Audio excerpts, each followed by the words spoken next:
I'll just shut up. Hello everyone, and welcome to the CPL League Week 2, Group 17 and 18.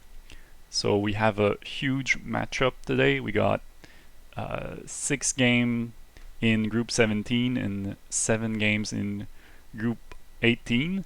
And it's my first time casting today. So I am joined with you, Round, who will be co-casting with me, and he has a bit more experience than me. So, you Round, how was your experience casting the first time? Yeah, it was very good. I felt like it was a great experience, and I'm excited to join you this time. Yeah, same for me. So, excited to start. Let's go ahead with Group 17, and we'll jump right into the game. It's going to be about 3 hours, 3 hours and a half stream long.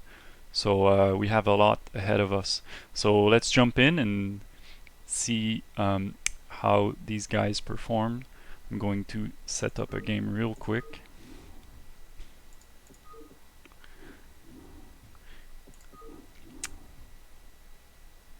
So are the games posted in an order we're gonna cast them? Yeah, the games are posted in order. So we're going to start with Naklar versus Okowini in Group 17, Week 2. And I think this is preseason, right? Yeah, it's preseason week 2. Alright, the game is up if you want to join me. Okay. Second. Okay. And we're going to start. Oh, Yeah, let still me being download the downloaded. replay first. Alright. Okay, I'm ready. Alright, let's Let's do go. it. Going to switch over to the casting. Going to switch over to the casting.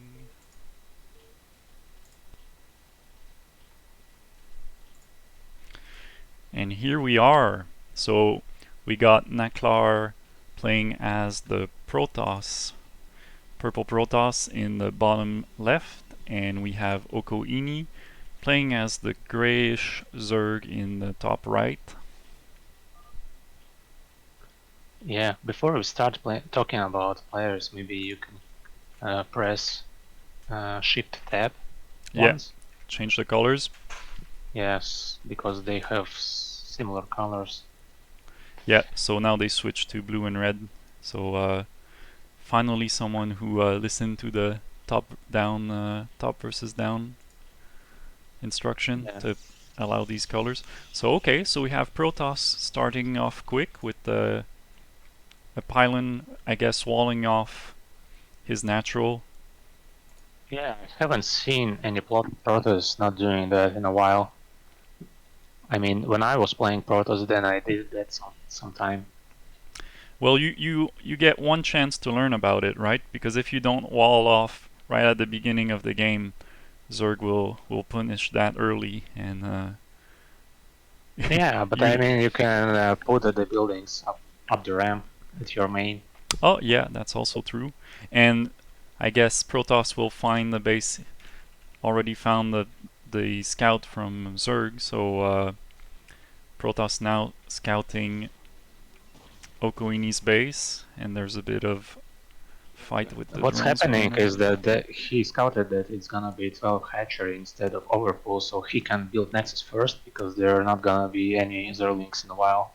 Yeah, so it's not really of a rush build for the Zerg player. It's going to have a bit more time to work on that economy.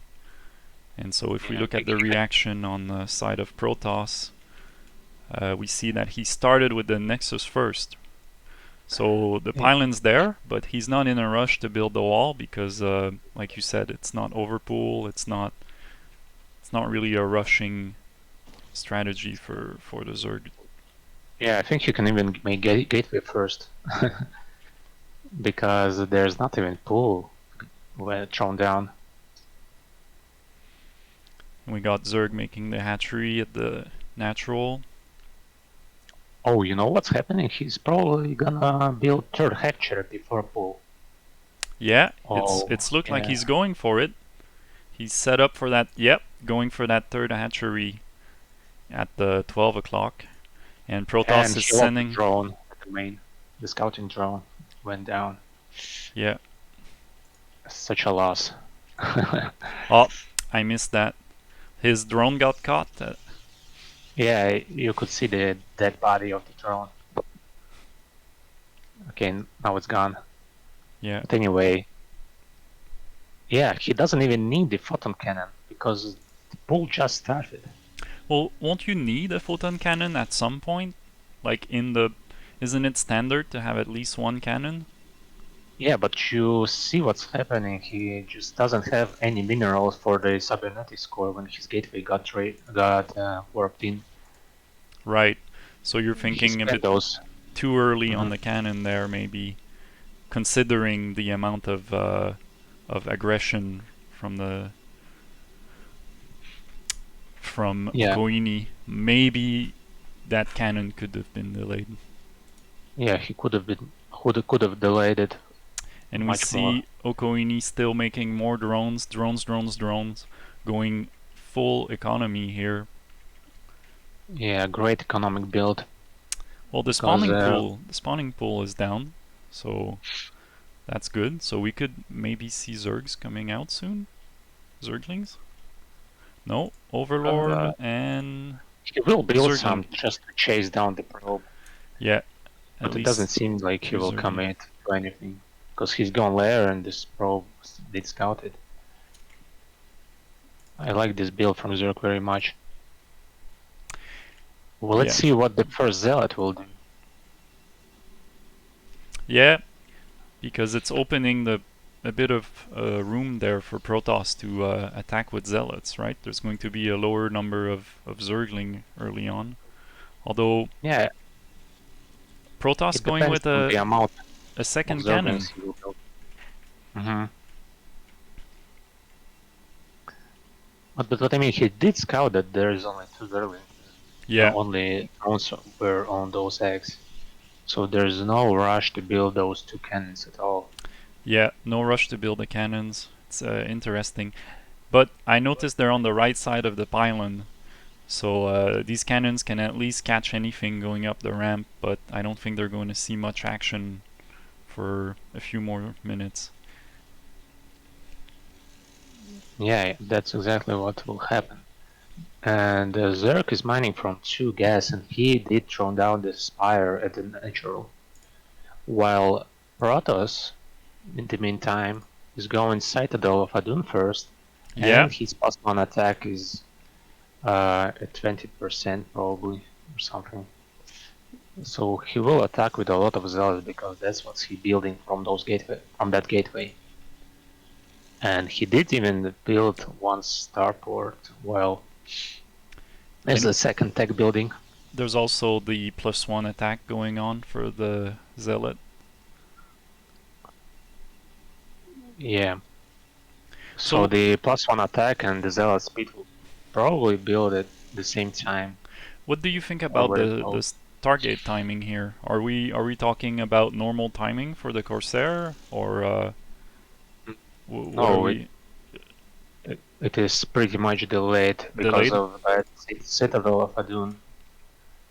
It was built first, and then it only was a Stargate. But yeah, Spire will be much sooner than the first Corsair, so he will be ready for that, and he probably should order some Scourges. Yeah, we see some Sunkens going down, a second hatchery at the main, Hydralisk Den being built, so Zerg taking up, not really making... Oh yeah, there's Mutalisk being built, and those are going to be good because I don't think Protoss... Yeah, Protoss is starting to make some Corsairs. So like you said, maybe the Corsairs are a bit delayed. And yeah, and he doesn't even have a +1 attack, so he will got caught by surprise seeing that Mutalisks. And Protoss was greedy in response of what Zerg is doing and build a third Nexus. And here we have the Mutalisk. We have a nice group of 6-8 Mutalisk and some Scourge. Yeah, now Protoss is afraid because it's gonna be counterattacked by Mutalisks. And he's throwing down some more cannons. And he should defend the turret, but it doesn't seem like Zerg knows about that. Oh, Mutalisk staging up close to the third expansion. He's going to see the cannons. So now he's aware there's a third Protoss base being built there. Not quite defending, and he's circling around the Mutalisk to try and get a good angle here. And the Corsair will come in and try to defend. Yeah, those Corsairs can do nothing about that. Yeah, as more Mutalisk are reinforcing Okowini's Mutalisk, it sounds like this Mutalisk choice was a great choice in this context here. I lost almost all of his Mutalisks, and some of them are damaged heavily. Yeah, still damage, and I'm guessing more Corsair coming up in the queue for Naklar, who's now realizing, oh, I need something against those Mutalisk. Here, I'll turn off the unit. And now these cannons that we thought, well, that might be a lot of cannons. At least they're defending this natural just enough for the Mutalisk to decide not to engage further. Yeah, and Zerk is switching to lurkers, which I like very much. He just harassed with those Mutalisks and delayed the turret being mined. And yeah, and he should probably expand behind all of this, but he did build a lot of hatcheries at his natural. Another one in the main.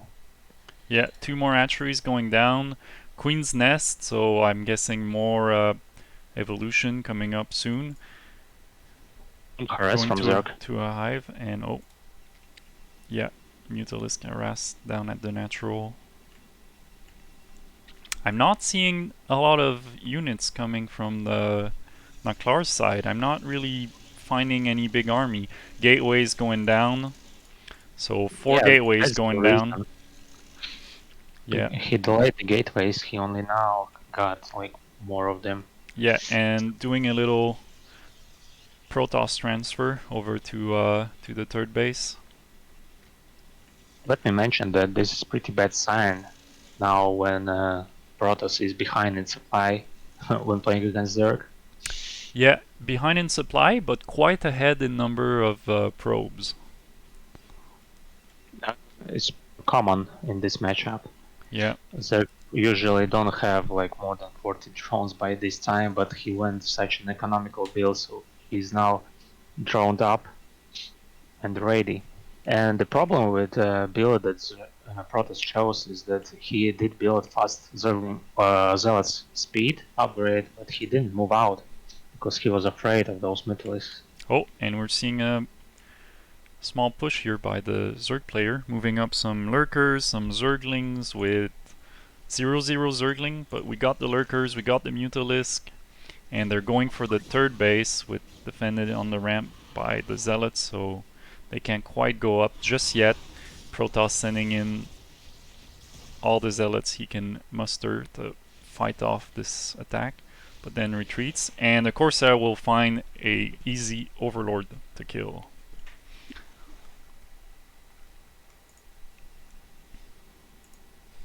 Yeah, some Zealots went in the center of the map.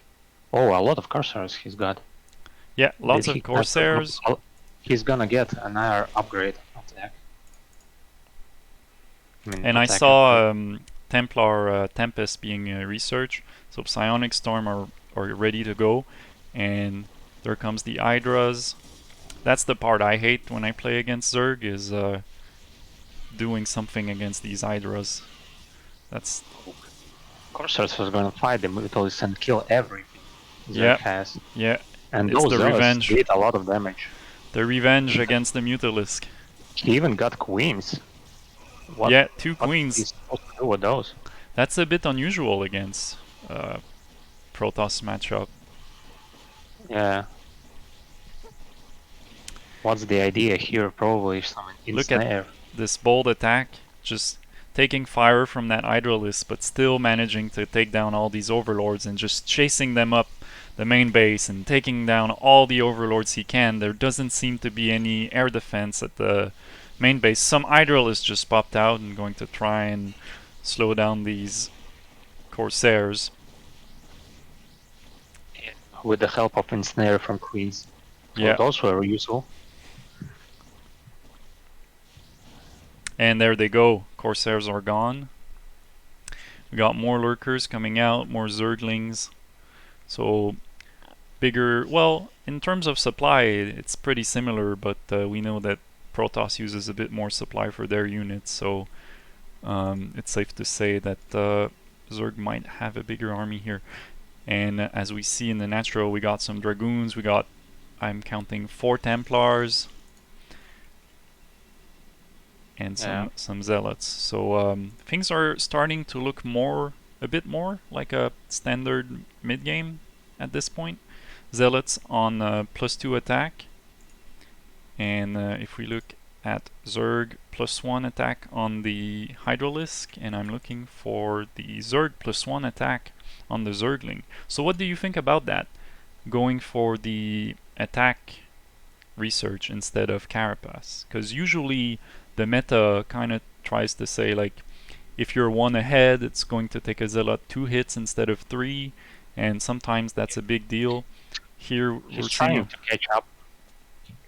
He did made 2 evolution chambers at the same time, so that he will make some upgrades. But look at what Protoss is doing. He's expanding everywhere because he has such a big bank of minerals. He just oh yeah, 2,000 minerals there. At the same just time, throwing down more photon cannons, more nexuses, getting a 4th and a 5th base, and we have oh, he has observer there. Yeah, single observer, able to spot the lurkers. And if you look at the 10 o'clock, the lurkers and the zerglings are right there waiting, and they're not quite pushing the 10 o'clock base. Could have denied that easily, but now there's photon cannon. I guess they just don't have vision, just not enough vision to see this timing here, as Protoss is moving up the map. Oh, Queen. Yeah. What? Queen slowing down the... Could you use spawn broodlings against those Templars to maybe snipe them out? Yeah, that's probably what he wanted them for. But it just cost so much energy, so he just went impatient and just chose something.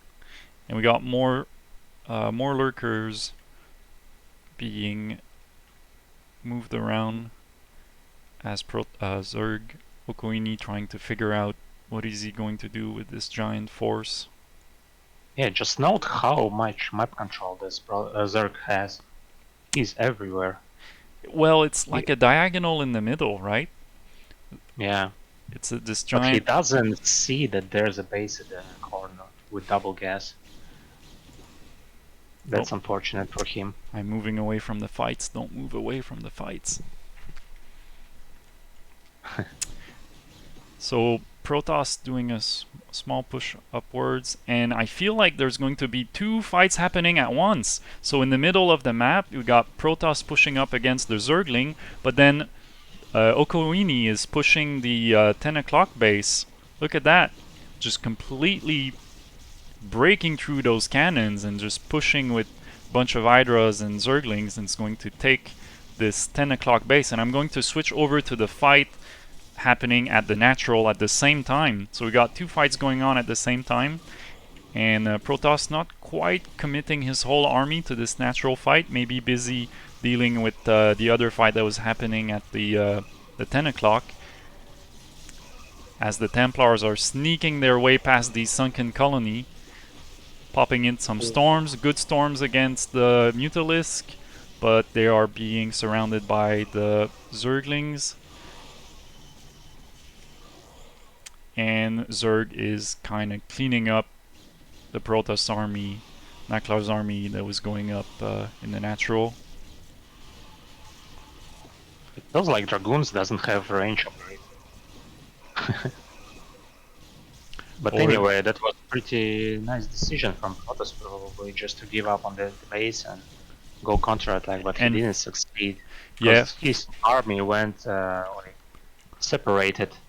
Yeah, and didn't quite commit all of these Dragoons, which kind of gave them a chance to survive here, so I think it's smart to pull them back as they are being reinforced with some Zealots. Okowini pushing up the Lurkers. They're doing good work. Oh, and he's gonna lose that corner base. Fight happening at the corner base as well. Well, or is he? Those cannons are doing good work, but he just needs to kind of finish the attack here, and that Lurker is strategically placed to attack the probes. It's just that he just now knows about that base, because beforehand he didn't. And Protoss not wasting time and just counter-attacking, just keeping that pressure on. Yeah, and he's mined out in the mainnet natural, so he's mining from a single base, and that corner base, which is... Yeah. But look at that attack.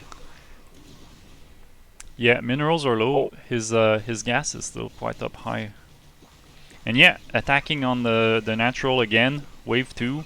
We got some Templars, lots of the Dragoons. The Zealots are kind of tinging out. So, and the Queens, and the Queens come in and just, I couldn't see the Spawn Broodling, but it was certainly scary. Just popped out from the X. From the Dragoon? Nice. No, I mean the Queens. Oh, from the eggs. Okay.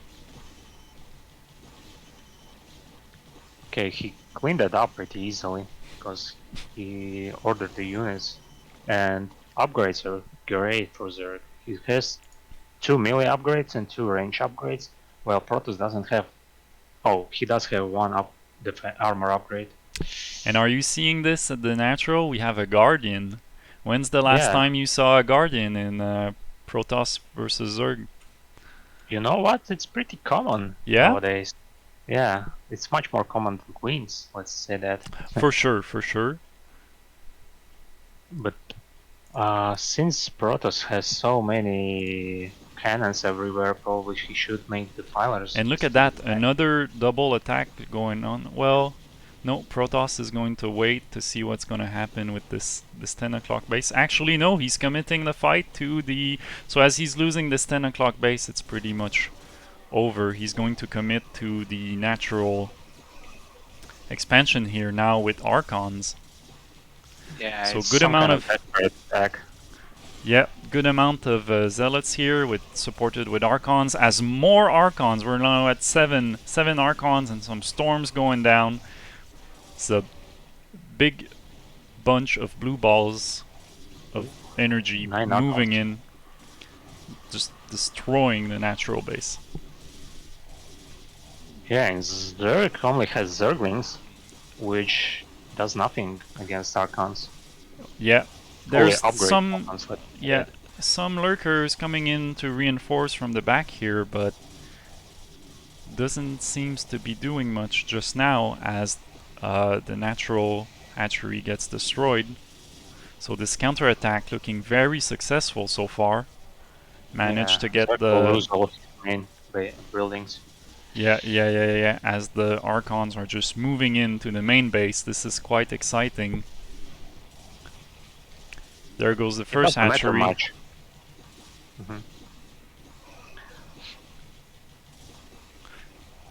I wanted to say that it doesn't matter much because Protoss doesn't have any mine in place. I mean, he does have 1.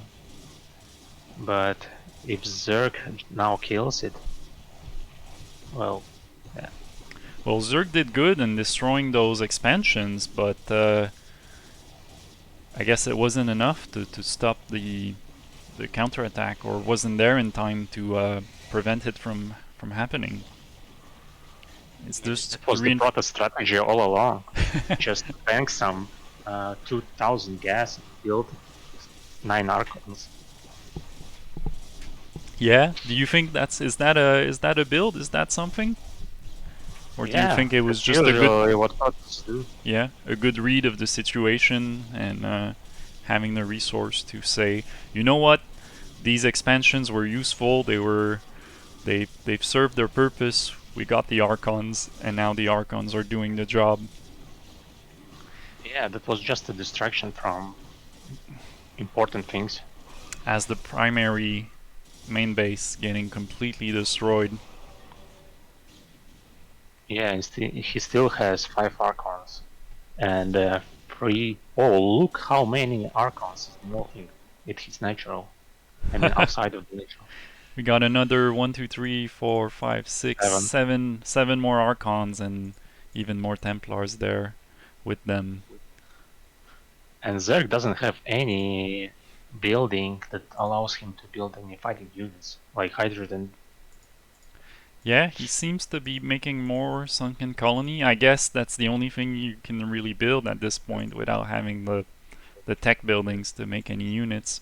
I'm looking for like a new spawning pool somewhere, maybe to try and It's start. at 4 o'clock. Yeah, 4 o'clock here, so at least the spawning pool is down, and we have a Hydralisk den going down. So Spire still up, but will it be enough? As What do you this, do with this many Archons? do you see this? How many Archons are we talking about here? It's like a full control group of Archons. We have 12 Archons here just moving in and reclaiming all this lost space. That's amazing. Yeah, somehow Protoss come back from being behind this much. And now Zerg has nothing to deal with those Archons. He probably should just make a lot of Hydralisks, because there's no other way to kill those Archons. You can't even spawn Broodlink on them. Oh, because they're not bio. They're not considered bio. Kinda. Yeah, you can think about it that way. Oh, Sunkins are doing a great job killing Archons.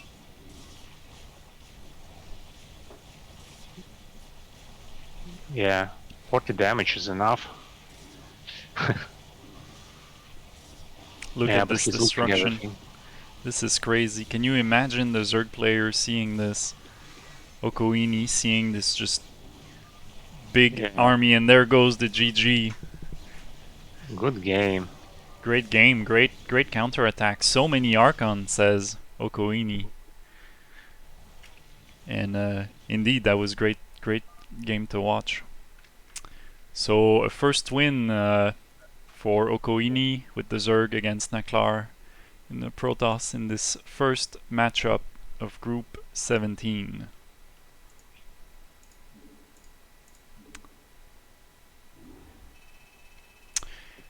Yeah, you don't see this many Archons in a single game.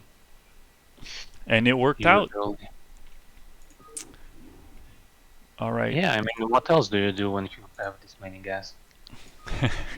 You gotta spend I it, right? usually build.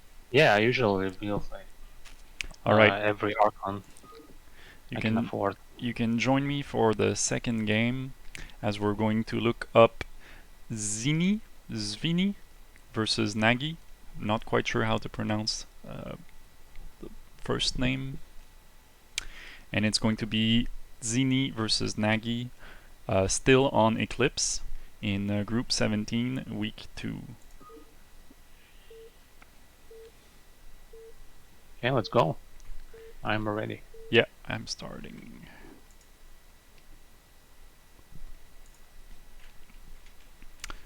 Oh, double red? Okay, I'll go with white and blue. So we have the blue Protoss Zini in the top right, and Terran Nagi Sama or Nagi in the bottom left. And this is my favorite matchup. I play Protoss, and this is the one I've been practicing the most. So Do you find it easy? I absolutely don't. As Protoss, I'm completely terrified of those siege tank. I haven't quite found a good way to go about attacking them. And that's what's Every great. race is afraid of siege tanks and turrets. Yeah, and that's what's great about StarCraft. That's what I love is yes, you can know the rock paper scissors game of what you're supposed to do and how things are supposed to go. Let me just turn off the timer here. Um, you know, you can always think like, okay, this is what I'm supposed to do, I need to do, but then executing it is a whole other story. Yeah, it always seems easy when some pro gamer plays it. I It's mean, so yeah, it looks easier. And we got when you watch Protoss it from the sending a side. probe on 8, which is kind of a good timing to send a probe for that early Yeah, can you scouting. explain why? Not really. I just I just kind of do it because it works, but I'm guessing it's because it's right after the pylon. Nah, he will just do the most disgusting thing he could. Steal the gas, you think? Yeah, You think we're he will gonna do see that. it? Oh, yep, Of he's course. going for the gas steal. There you go. Cheesy Protoss players. Oh my god. Well, it It's worked. so hard to deal with it. You just, yeah, there are several ways to deal with it. I mean, to transition as a turn. You have to either build another barrack or expand, or you can just build some Marines, kill the probe, kill the gas, and then go on with your regular build, but everything will be so much delayed. But you need to respond whatever Protoss is doing now, and it seems like he won't make fast expand. Could have been faster. Yeah, at least he's probing probing Zimi, so he has a small idea of what's going on. As the Protoss has a bit of a forward gateway down there, ready to go. That's cool. And a pylon in the extractor line. Oh, that's not what I meant to click. We got the core going down, and first Marine popping up, getting that revenge on the gas steal. That probe is now out of the way. Yeah, but there's Zealot on the way. Look at And that. Terran has decided to make command center first because he doesn't have gas to proceed with factory. Might And as well. Zealot will disrupt his plans. Yeah. You gotta do the most with what you can at the moment, right? If you can't spend that gas, find something else to do with it, I guess. And that bunker is going down, but it guess it's Yeah, not. he just needs to finish it somehow. Yeah. Marines are blocking the ramp, and oh, they're letting him through. And this is a great wall Terran has built here to allow the Marines to be microed against Zealot. You know what? And now I haven't even realized it's a bunker from the Terran player in the Protoss natural base. It felt so it felt like a wall in from the I wasn't expecting this. So it's Nagi building a bunker straight up in the wait, no. I am all sort of confused. This gas is confusing me so much. Okay. you're confusing me as well. Yeah. Sorry. I was like, what are you talking about? Is my replay corrupted? No, it's just me. It's this gas steal. It worked wonder. It worked wonder on him and on me. I got all confused there. Whose base is this?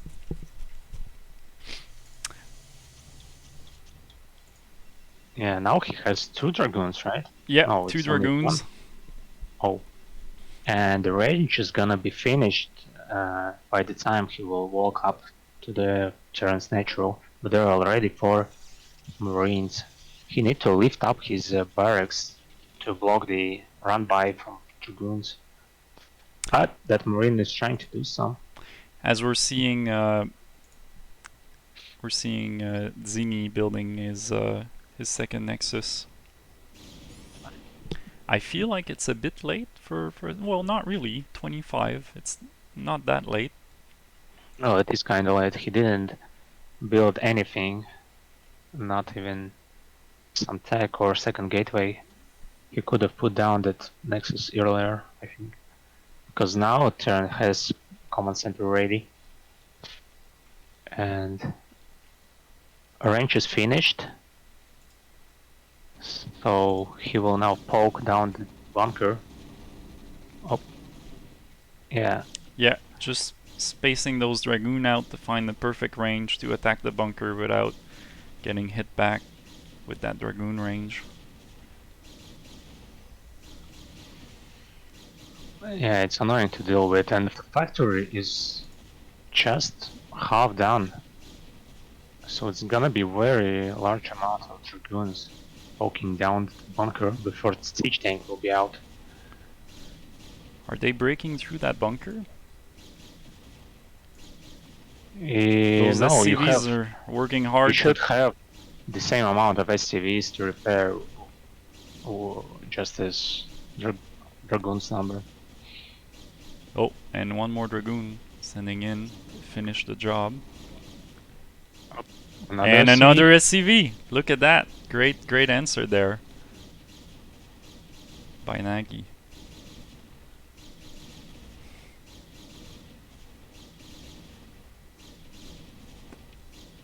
Yeah, it will be a long time. We see, still. Yeah, more reinforcement on the way.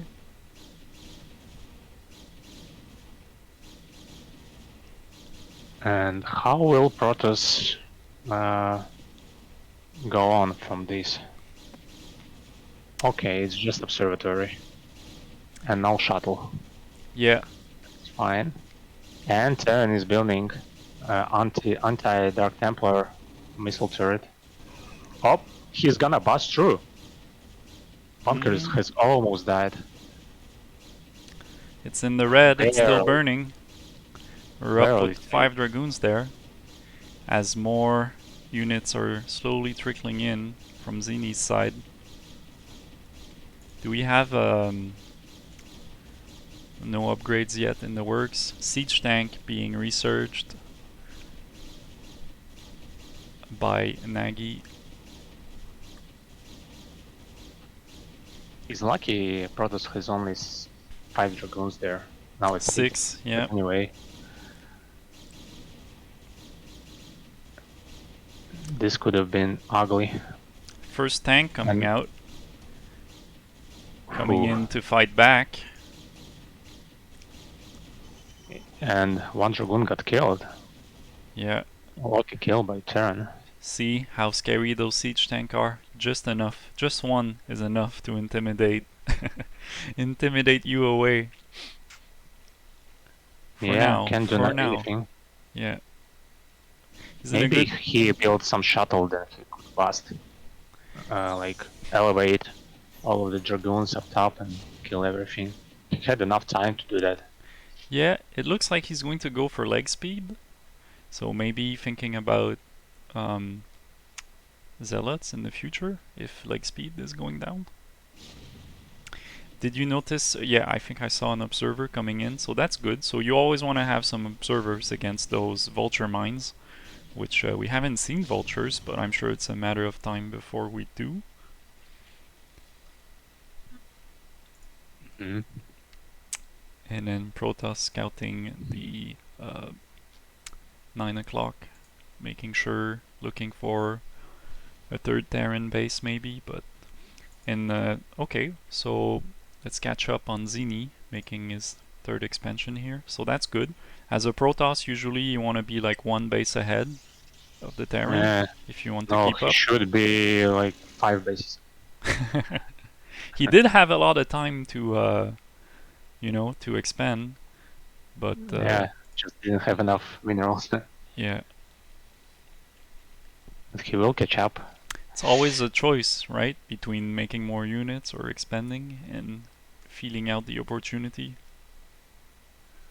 Yeah, that's why we love StarCraft. It's always choice.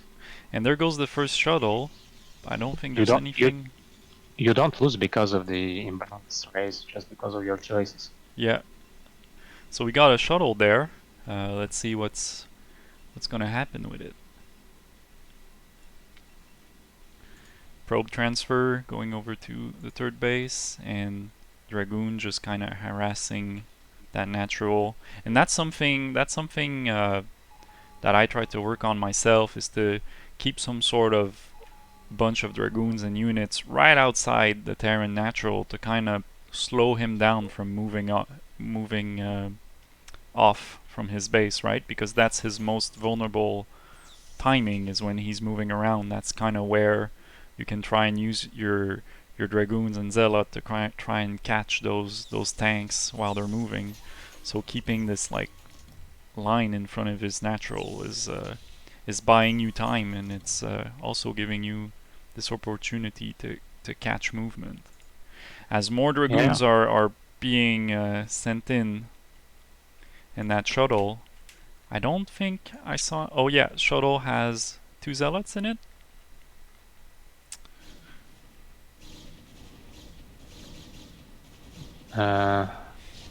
Yeah.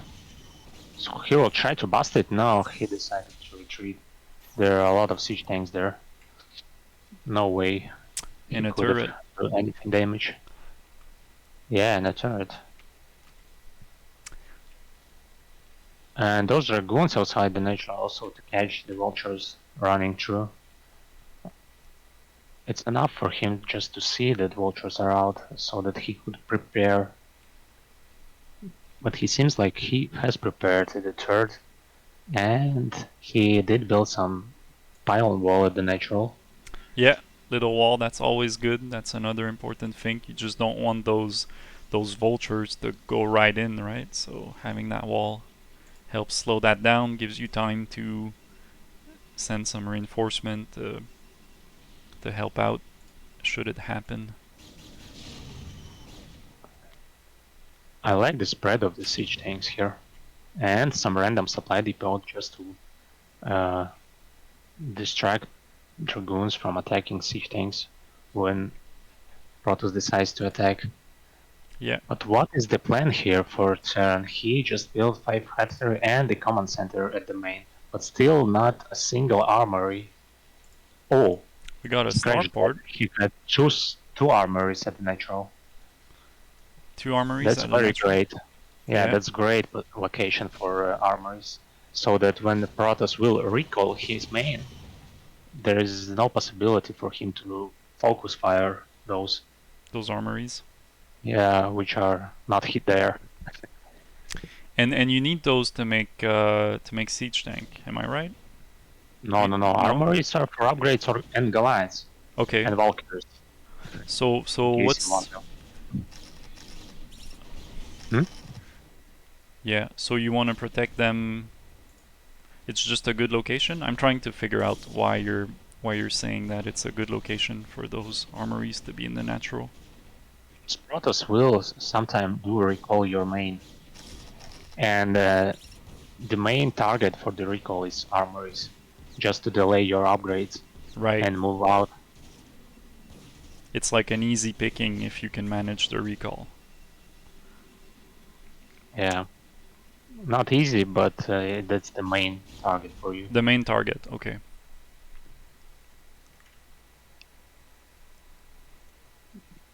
So when, yeah, okay.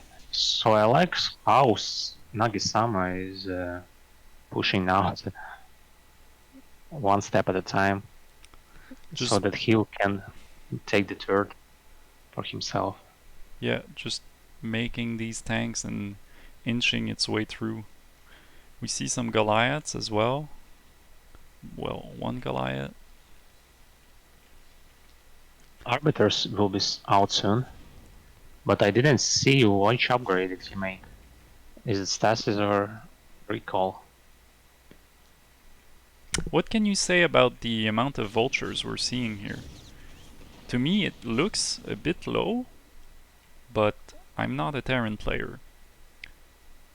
I would have, I was expecting maybe a bit more vultures. He will add more now. Yeah, he did have 4 factories, 2 without add-on for a long time, so it felt like he should have more vultures, but it's enough because Well, He will do some push out now. it's working because those tanks are just moving however they want. There goes the mine. There's go first big engagement here. And zealots are just rushing in those tanks. The mines Yeah, didn't he was seem... trying to bring the mine to the tanks. Yeah. He walled off like the right side of the engagement, but not this left side where the zealots came in from. Did lose a small amount of tanks there. We got the arbiters in play. That's interesting. Yeah, first arbiter is out. But what will he do? Did you see if he researched recall or stasis? No, I did not. There goes all these vultures I was looking for. And we got a science vessel as well. Yeah. Putting down more mines, slowing down the Protoss. And that's a good job on the vultures. That's what they're kind of there to do. You know, put down those mines, force the Protoss to use observers to kind of slow him down from attempting to get closer to Nagi-sama. Yeah, you see how much Terran does need to do just to take the turret. Yeah.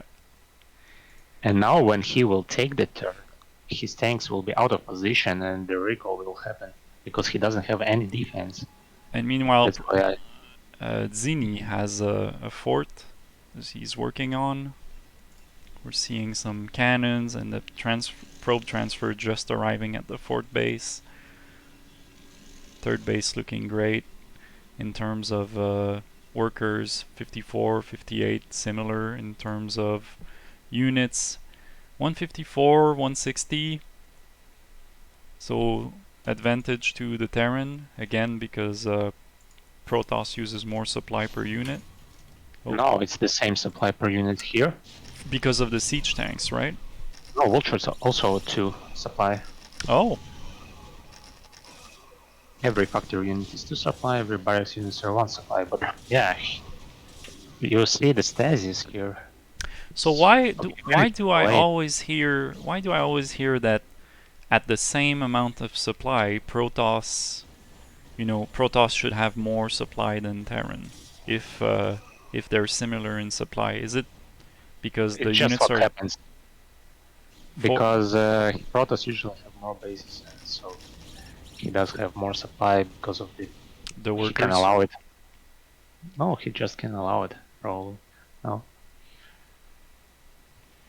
And vultures always die in large amounts from mines and everything else. They go both ways. Did you see that good stasis? I didn't mention it, but that was a great stasis on the tanks down there. Well, it doesn't matter those stasis if he doesn't commit to the attack. Yeah. He's now very much behind supply. But Terran is mined out almost at the main base, and he didn't even manage to get the turret. While Protoss is mining from the 4 bases. Still. It's gonna be pretty rough soon if Terran doesn't stabilize soon. You see a lot of resource being piled up in terms of minerals on both sides.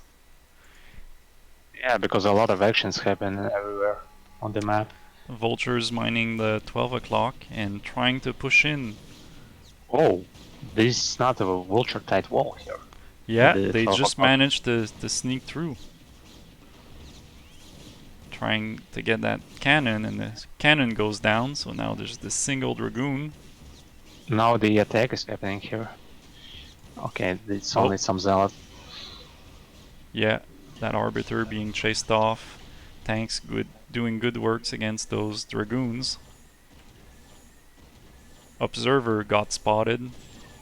And what happened over at the 12 o'clock?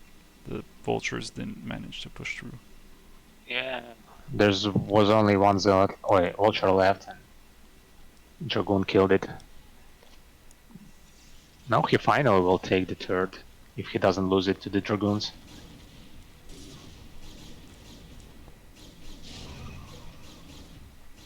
Another stasis goes down on these tanks trying to support the taking of the third base. Oh, he stasis the science vessels, so... Oh, the mines will kill all the workers now. No, won't happen.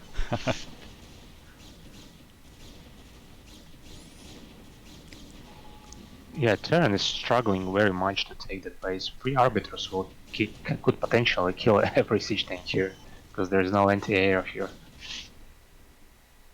And he managed to clean up the ground army. But the reinforcement is coming. Zealots moving in. They still have a bit of time on that stasis. They might get some more. And then the vultures are coming in to make sure that doesn't happen. And those tanks unfreeze and immediately destroy this clump of dragoons up there. 3 dragoon goes down, and Zimi decides, you know what, that's enough for this push. Let's fall back for now and re-engage a bit later. Yeah, probably smart decision. You never want to lose. What I learned is if you're losing the fight, you know, you never want to lose all your dragoons. Because better retreat. Yeah, it's better retreat when you're running out of zealots. Retreat those dragoons. Don't lose them all, because that's gas investment, and it's also kind of your last line of defense. So more zealots, more dragoons on the way. And we're finally going to see the Terran get his third base. Nagi-sama securing this spot after a long battle. Well-deserved battle. Find out everywhere. Yeah. Look at the natural. Oh yeah, and we're seeing two movements of SCVs going down there. Even more. Yeah, he's completely mined out, sending everything over there at the third base.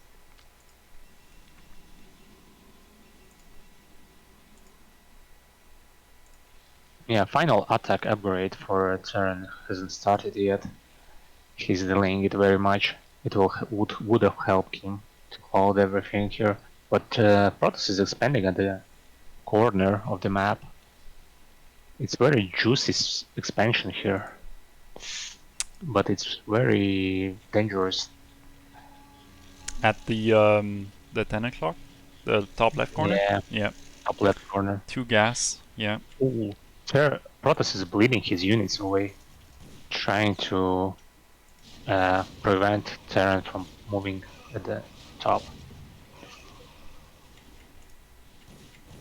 And the counter-attack to the Protoss Terran natural is happening, but there is not enough units to do any damage here.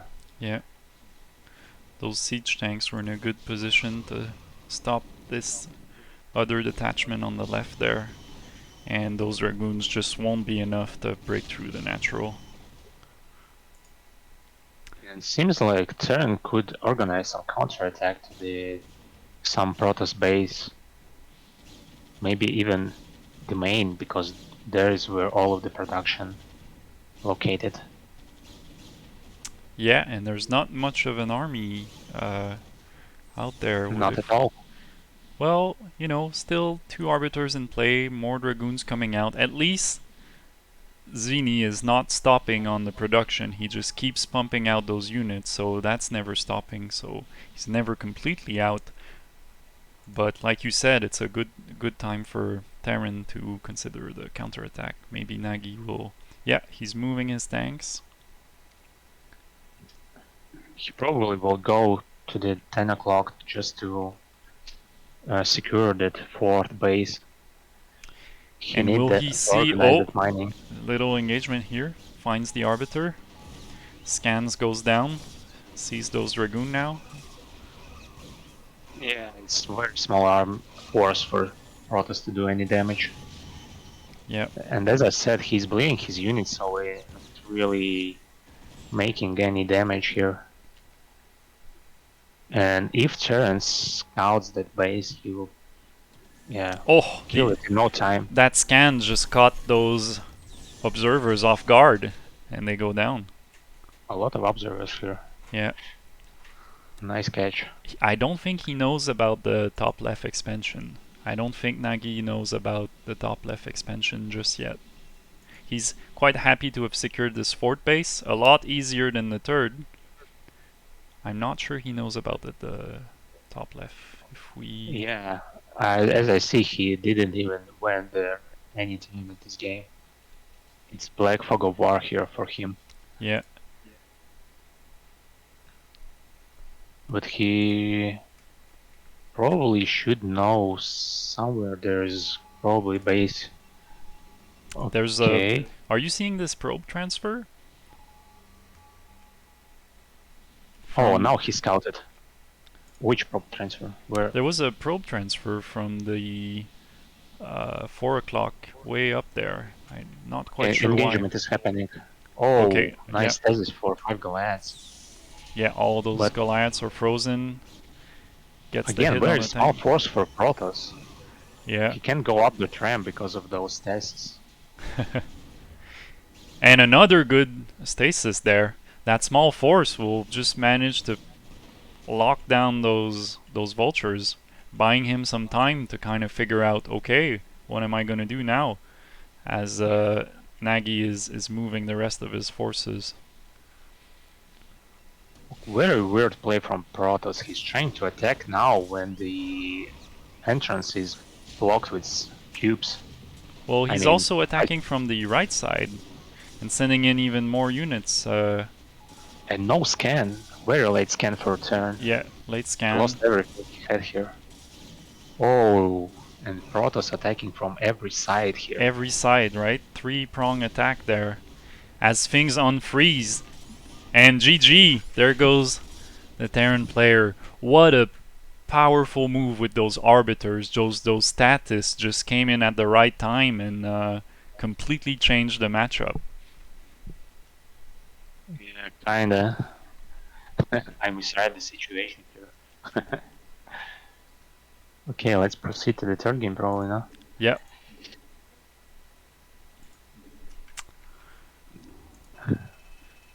And so we're going to see a second... So this was Zimi versus Nagi, and now we're going to see Okowini again versus Zimi. So second game for both players. As I'm setting it up. Yeah, I feel like those arbiters just flipped the coin on that last game and just gave the Protoss that win. Yeah, and the most important thing that the third base was so delayed. Oh. So Terran was economically behind for a long time that game. Alright, the game is up if you want to join me. So we're going to see Okowini versus Zimi. So are these two victors of the previous games, right? Yeah, it's the second game for both of them. So I'm going to and Okowini did win the first game. So it's gonna be winner's match. PvP. Yeah. I want to note those down there, you know. So win for Okowini. Alright, and let me just switch over the overlay here. So we have Zimi in the top right playing as Protoss, and Okowini as Zerg in green in the bottom left.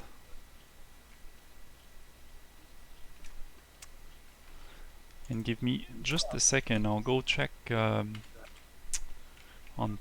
the chat just in case there's any questions. No, it's just discussion of the game. I'm checking it out from time to time. So as it turns out, Okowini is your race speaker, right? He was playing Protoss first game, or am I?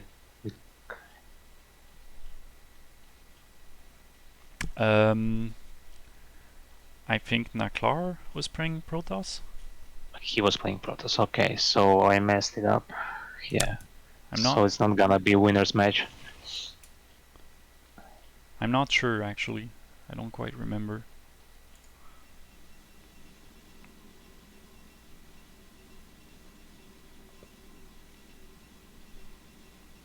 Yeah, we should pay more attention. Absolutely. So we're seeing Overpool here, maybe? Overlord for sure. As the scouting is going down. Nah, seems like another 12 hatch. Or Oh, yeah, it is. And the first expansion for the Protoss player. So no Nexus first this game. Yeah, Forge getting that wall in. Zini is playing this save. So do you know anything about Zini?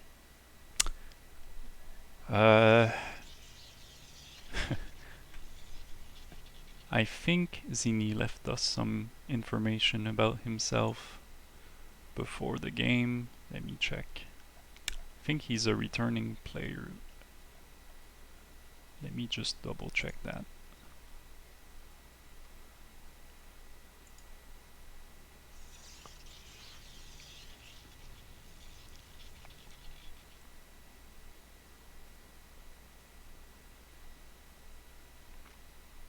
Oh, Yeah, if you want to look killed at, one drone. I just want to stay focused on the game. You can check out the Discord if you want. I sent you the Okay. bios, or I can do it between games. But for now, let's focus on the game at hand. I am focusing. Oh, I wasn't. As Zerg is doing the classic second and third expansion here. Yeah, even this game again, he's making 2 hatchers before pool. So let's see if Protoss will punish this. He's not making any photon cannons, which was probably a mistake for Protoss there the first game. Yeah. But now he's gonna get his tech much earlier because of this.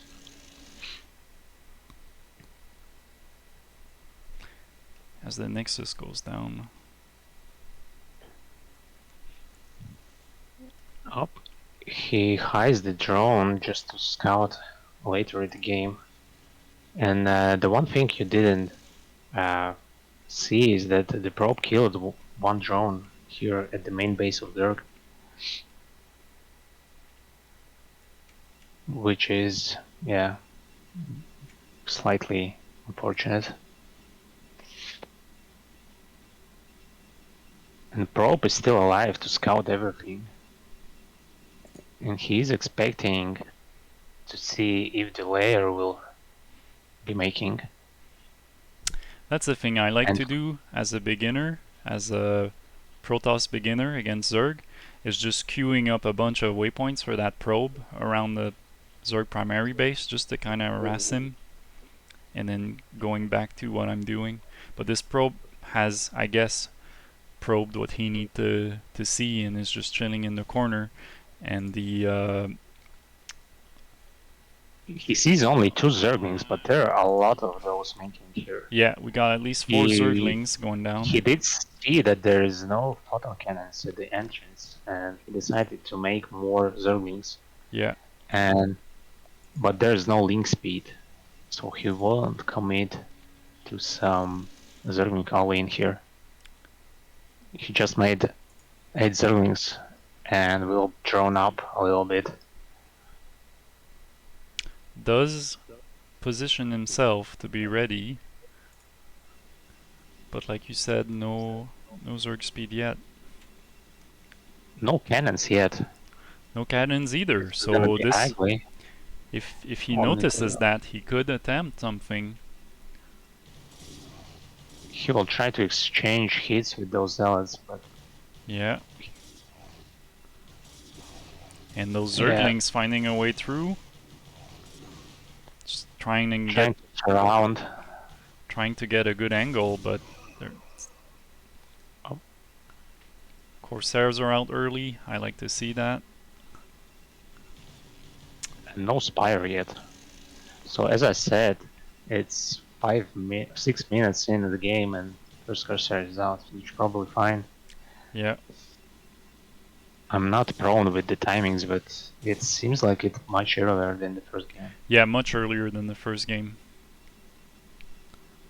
And as a result, I guess we're not seeing any Mutalisk this game, because those Corsairs are there to defend against it. Yeah, so he has to throw down the Hydras then now to defend. Yeah, and it's being built. What's going up in the corner here? A pylon. Citadel going down. And Corsair finding some Overlord to harass and maybe kill. It's looking like that Corsair is gonna... Yep. There goes the first two Overlord. Overlords already. 2 Overlords, and there's one chilling just to the right. He might see it. Yep, he catches the other Overlord. And that's the good thing about having those Corsairs early is you might be able to get a bit more early game value out of those Corsairs, harassing and destroying those Overlords. Protoss sees that there is nothing at the main of the Zerg, and he decided to move out with those Zealots he has now. 4 Zealots only, but it's enough to deal with. Oh, and the Corsairs goes down to the Scourge. Oh, Yeah, there's still great one up. Scourge. Still one up, but the Scourge did a good counterattack there. As you said, the Zealots are moving up. They're going for the like 7 o'clock expansion, more like 8. Yeah, he's gonna try to focus down the sunken colony, and there's not units at all here. More Scourges are pumping out, and yeah, he will be prepared for that Corsairs, but Zealots... More Scourge and 4 Mutalisk. Are you seeing this? He's going for Mutalisk, so he's feeling confident about those Corsairs going down and just choosing to attempt it with the Mutas. Yeah, and a they lot did. Of stuff happening everywhere. And if we remember first game, they did good work.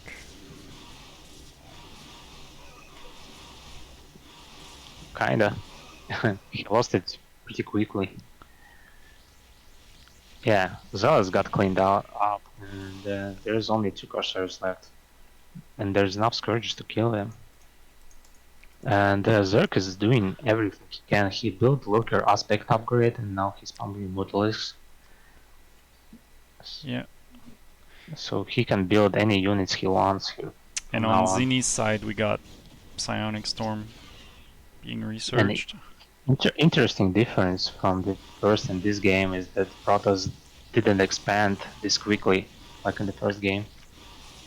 As you see, he's still at the 2 bases. Yeah. Yeah, it's gonna be hard for him to establish that base now when the Mutas are out and Zerglings are controlling that 12 o'clock base, and Protoss decided to move out with all of his army. He has some Dragoons just to deal with Mutas and Lurkers maybe. And that 9 o'clock base has only one Those Corsairs are committing to the Muta. Yeah, he can kill that Muta, no problem, but there's Hydralis. And look at this Zealot attack going down on the expansion. There was only one sunken. Yeah. That's not enough. There comes in the Zergling to attempt to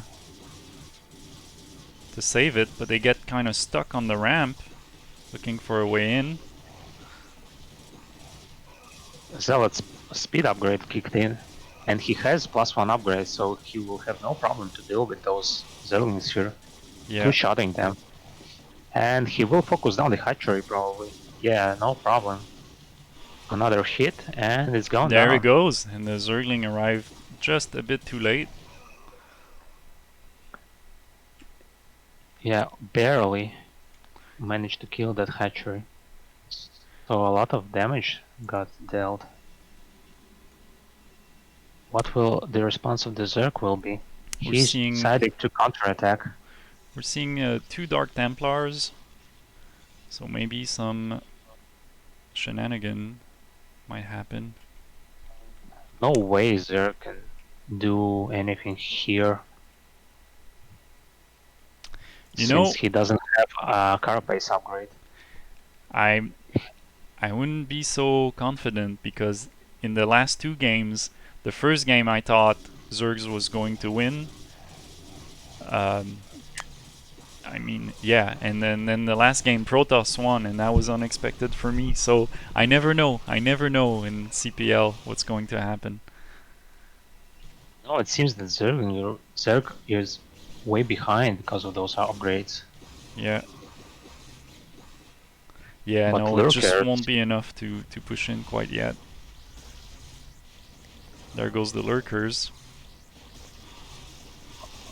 oh, the Dark Templar got killed because of the splash damage.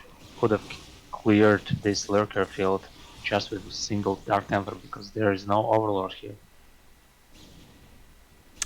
Right, he was just in the wrong line. Just got hit by the crossfire of the lurkers. Yeah, so Protoss managed to defend everything. He needs to take the third somewhere. Let's see, he's On sending both some sides, units and a probe. feel like there's going to be some expanding on both sides that needs to happen. Yeah, it's inevitable. And only now the evolution chamber got thrown down, so he will try to catch up with those upgrades, but it's gonna be a long time for him to catch up. Lurkers are doing a lot of the job here, clearing up those zealots. Yeah, there goes the Only first 2 storm. dragoons and 2 zealots. As those Zerglings are chasing those Templars away.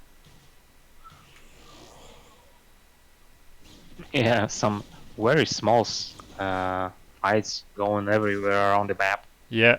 Like 2 Zerglings against Zealot and Dragoon, etc. So Zerg got control of the center of the map. Now he's trying to establish that expansion to 9 o'clock again. Maybe, yeah, he's trying to even make another base at 6 o'clock. Yeah, and I'm seeing a drone over at the bottom right as well. Yeah. He's also kind of scouting to see what's going on Zini's side of things. What is he up to blocking that ramp? Can't quite see the state of this expansion going up for Zini. Scourge are doing their thing, being annoying, trying to find any vulnerable Corsairs. And we're starting to see more and more Hydras supported by Lurkers.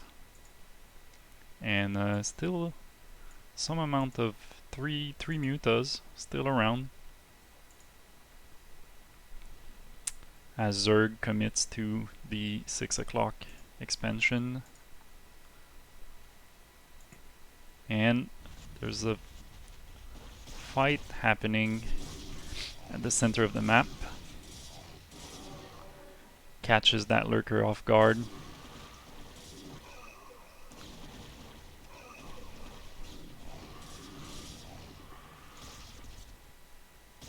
Seems like Hydralisks are slow.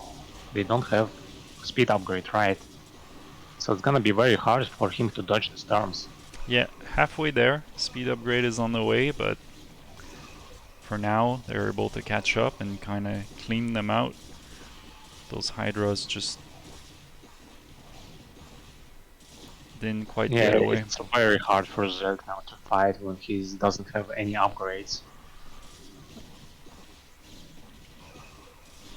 As the fight is progressing south towards the Zerg's natural base. A bunch of Zerglings are coming in. Oh, look at the reinforcement from Protoss. Yeah, let's look at that. Being reinforced on both sides. Oh, this storm can be potentially good. No, he's not casting it. Yeah, but he has enough ground army just to clear everything Zerg is building from those hatcheries. Yeah, Okay. oh, there goes the storm against the lurkers.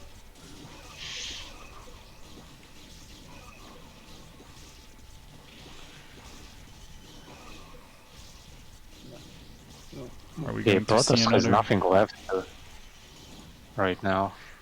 Still one. And Zerg managed to establish that base and Protoss does not attack it. Probably he could deal some damage there. Can you imagine if those High Templars get up that ramp, the Nine will get storm every drone. There's only Yeah. 9 of them, but still.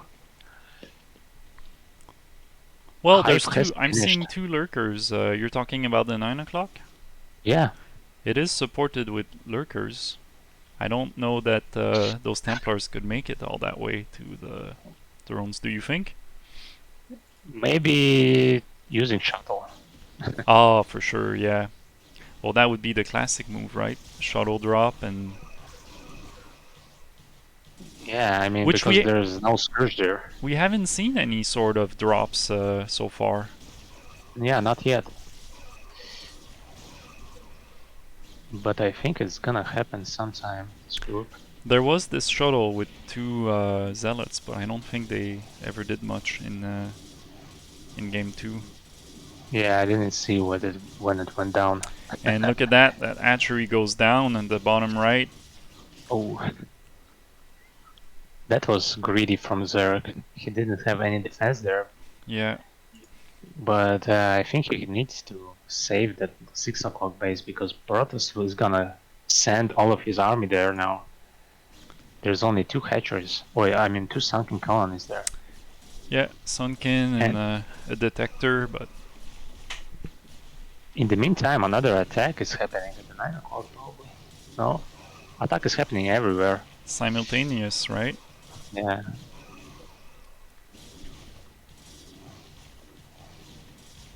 That sunken goes down. Yeah, every sunken got focused down. Yeah, those zealots are doing a last stand here against the Zergling behind the mineral line. And the next wave arrives, supported by some Dragoons this time. 4 Dragoons. Okay, now when Adrenaline got kicked in, those Cracklings will be much more stronger. Even though Protoss is ahead by armor upgrades. And a tiny bit ahead in supply as well. And let's move over to the 9 o'clock expansion. Yeah, everything got cleaned out here. Only High Templars there. Ooh, killing that Lurker Axe. Yeah. And going for the Archon. Nice.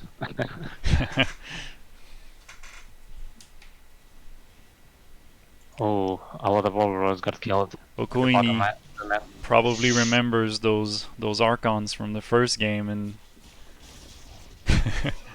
I don't know in which order they happen, but if this happened after, probably doesn't want to see Archons for a while. Yeah, but considering it's another player, maybe it won't happen. He spends his gas, I mean, decently. Yeah, a bit high on minerals in terms of Zini's minerals.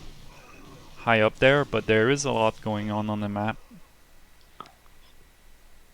So you can't focus on everything. Ooh, 4 lurkers will deny that base at 6 o'clock. I mean, 5 o'clock. Yeah. And Protoss will be lacking mineral mining since he has only 1 mining base here. Or will he lose it? Yeah, he will. He stormed his own zealots and now... What? That lurker might... No, the storm won't be enough. And some reinforcement probably will be sent here from Zerg side. Those Cracklings can kill the Nexus very quickly, especially since they have some upgrades, which he has. Yeah. And he will have +2 melee upgrades soon. But Protoss will be in time to save the base. Okay, and Zerg Lurker's gone. See if there any other base anywhere around the map. He saves He's it this probably time. wondering, where is that Protoss expanding? Is he only have those 2 bases? And the answer is yes. Yep.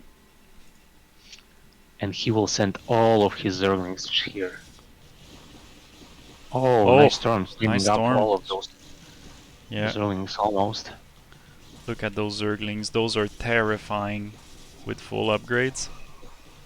Yeah, where is that Protoss army? I can see only Hiding 2 away. Dragoons. The Protoss army is hiding from those cracklings. Is what's going on. And He yeah, should have a lot of army. I can see any. Some Archons are morphing at the base, but still. and there goes the cleanup on that Protoss expansion. So he's now down to 1 mineral patch to get all his economy from. Zimi in a tight spot economically for the future. Still, a bunch of gas piled up on both sides, and still a decent amount of minerals as well.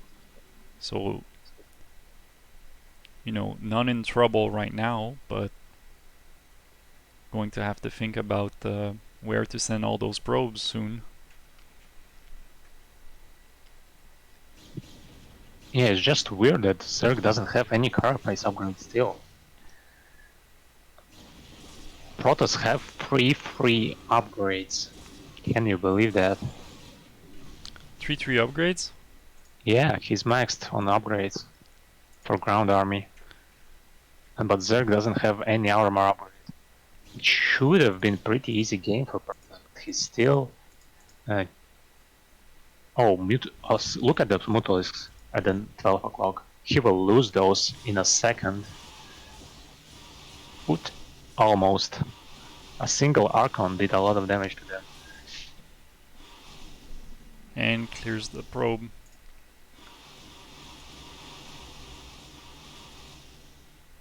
And does he have another Archon? Yeah, but it's not in place.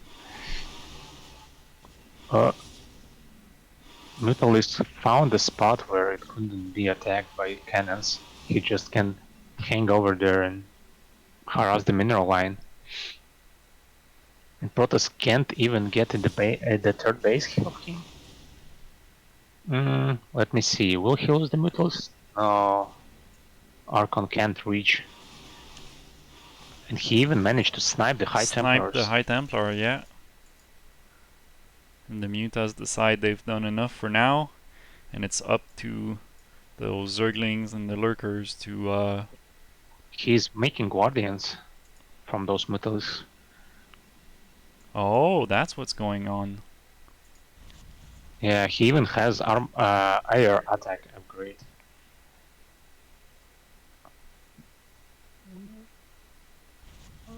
So they will deal more damage, which is fine. Oh, and I love the spread of the Lurkers, so it won't be covered with the single storm. Good spread. That storm hit 1. I'm still impressed that Zerg managed to play this game so well, despite being up behind in upgrades. That's terrifying what Zerg can do. Yeah, and again, I think it comes down to the way the execution is done. If you're keeping the other player busy with a bunch of stuff going on, sometimes unexpected things can happen. Look at those Guardians. Beautiful sight, kind of scary. They are slow, right? Guardians are slower, but more powerful. And those Zerglings just going in at 12 o'clock and destroying everything they can. Good storm on the left side, and that Archon will just clear them out, giving some bad flashbacks to Okowini. Sending some amount of Guardians just to attack. Yeah, just snipe those pylons. Look at that, it's working as they're focusing down that Nexus. Uncontested. Yeah, Guardians are great when they need to guard something, Yeah. When there's Lurker field and the Guardians are behind that. Storm and Archon, but it won't be enough to get those Guardians. Oh, look at that. 10 HP, 6 HP on the Guardian. It was almost enough to clean them out. And one Guardian Yeah, survives with... but there are more. That's Yeah, why he sent only 3 of the Guardians. And now the base will be lost, yeah. which is unfortunate, and the game will be probably over here because he doesn't have Any ropes mineral... there. Ah, there's still one more mineral source holding on. Yeah, It's but like all of the ropes are on the main base. it's like as soon as he builds a new, as soon as Zini builds a new expansion, it gets wiped by the Zerg shortly after. Yeah, I love how Zerg just separated Protoss army, like isolated by using those lurkers. Protoss hasn't found a way to move across the lurker field because there are guardians behind and some units and those cracklings. And he doesn't have enough gas to produce Archons, all of those gas-heavy units. Now, he's not even mining the gas actually at the third base. Yeah, too much going on sometimes. Just gotta remember to do so many things, and I guess this fight is taking up a lot of his attention.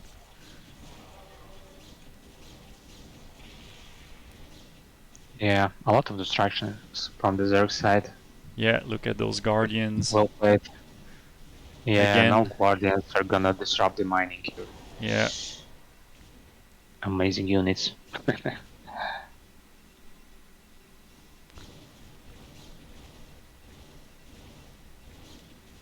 And another control group of Zerglings will go somewhere and annoy Protoss and maybe secure the game. We're seeing more Archons, but let's see how they fare out against those Zerglings. One goes down. Archons are great, but they can't deal with everything by themselves. They need some Support. Yeah, maybe they're support by themselves, staying behind the Zealot wall and It's a killing nice everything. storm against that those overlords down there, but not quite enough. Yeah, it doesn't even matter right now.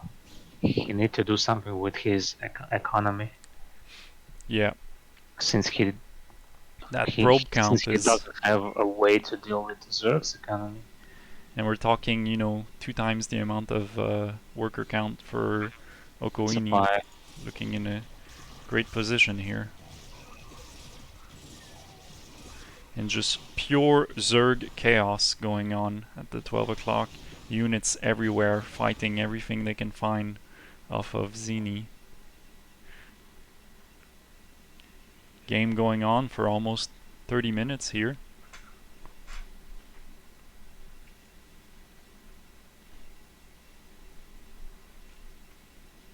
Yeah, interesting how this game went. Because I felt like Zerg was way behind all of the game, but now he's somehow managed to win. And again, for 3 games in a row now, surprises after surprises. Unexpected results. Yeah, for us, right? The way we see things. And there goes the GG. And it's going to be a win for Okowini this time with the Zerg. Great game. Turnovers. That's what I like to see, Never giving up. And maybe for a pro game, when those things happens and you feel like you've screwed up, maybe at a pro level, you're going to GG a bit earlier. But I feel like in the CPL, give it all you got. Just try to come back. And we've seen that not giving up and trying and catch up actually works out. It works out great so far. So Okowini, you should never resign at the CPL games.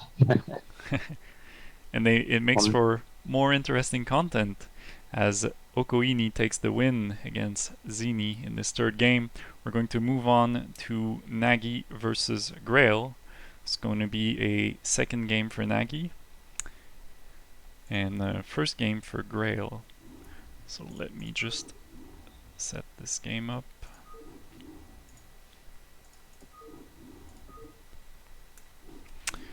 And you can join me in game.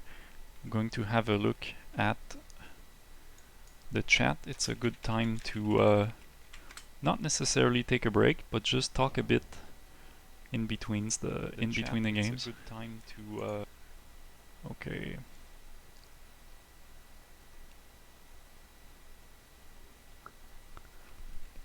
You want to talk about something? Yeah, I was just reading the comments and some people mentioning Okowini did play Zerg versus Protoss versus Naklar, but she's a race picker avoiding mirrors, so that explains the race choices. Are you saying that Okowini was Zerg? Yeah. Yeah. So she won't play Zerizi. Okay, but Nagi is turn, so it won't be the case here. Okay, anyway, does it mean that Okowini lost one game and win one game? Yeah. So let's move on to Nagi versus Grail.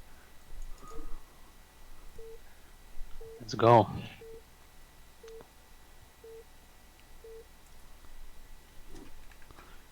And let me just switch my overlay here.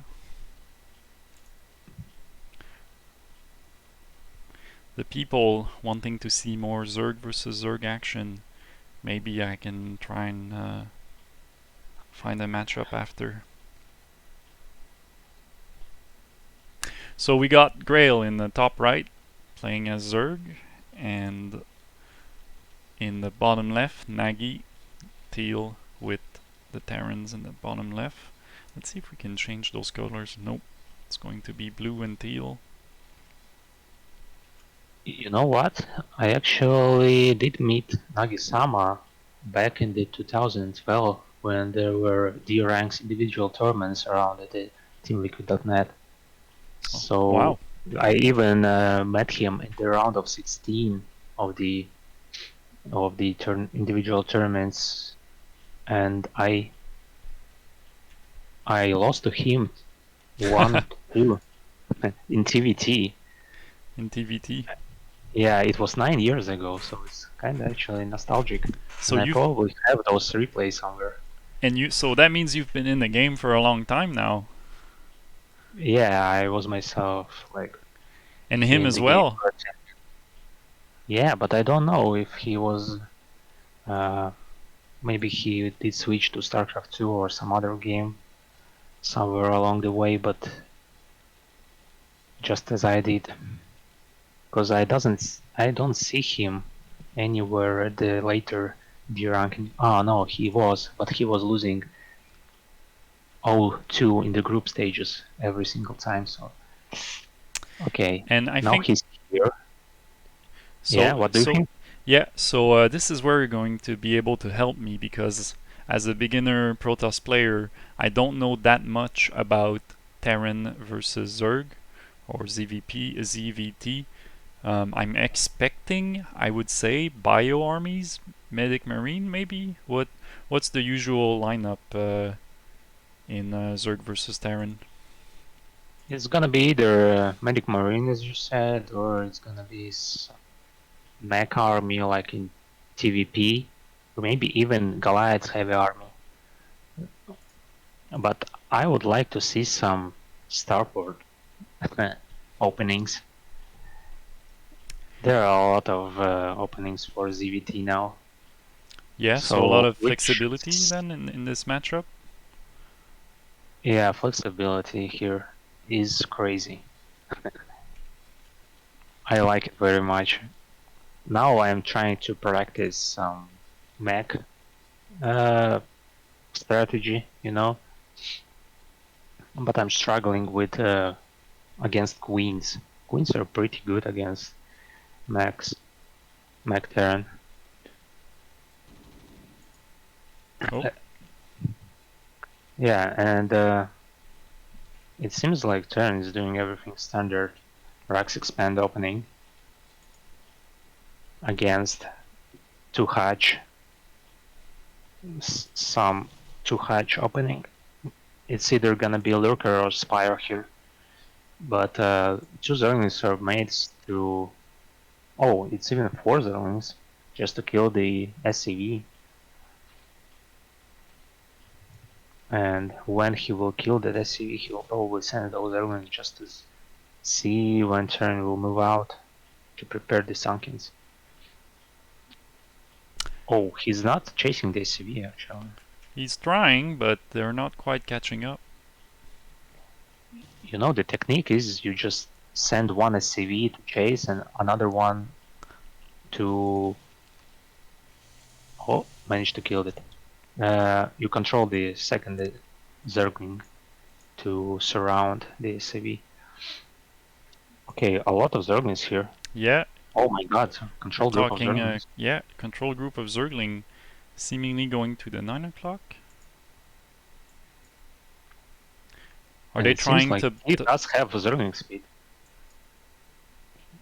But there is a bunker here. So What's the play here? Why are they converging close to that 9 o'clock? Is it trying to like stop a third expansion or just staging up, waiting to be in a position to attack?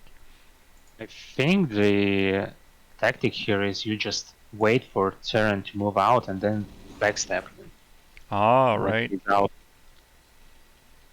He's sending But one to kind of probe for that bunker down there. yeah, now he saw how many Marines are there. And he's He going may for it. even bust him. Yeah, going for the... Oh, trying to going surround the through. Marines. Yeah. And he's focusing down the bunkers. The CVs can't reach the repair, and bunkers gone down. Those A lot of the SCVs are going CVs down. dying. This is going good. Good attack here for Grail. Yeah, but he did build a lot of Zerglings. He's has not enough drones, only 16 drones now. It's But he's doing a lot of damage. yeah, close to an Nope. all-in, but it won't be enough. Yeah, it seems like it wasn't enough. Actually, it's pretty paid out at the end. Yeah, Inspires is finished, so the idea was you just distract Terran from the regular build. Now he doesn't have any Marines, only 4 Marines and not a single medic. And I don't think he only just now started his team. And not a single cannons are here.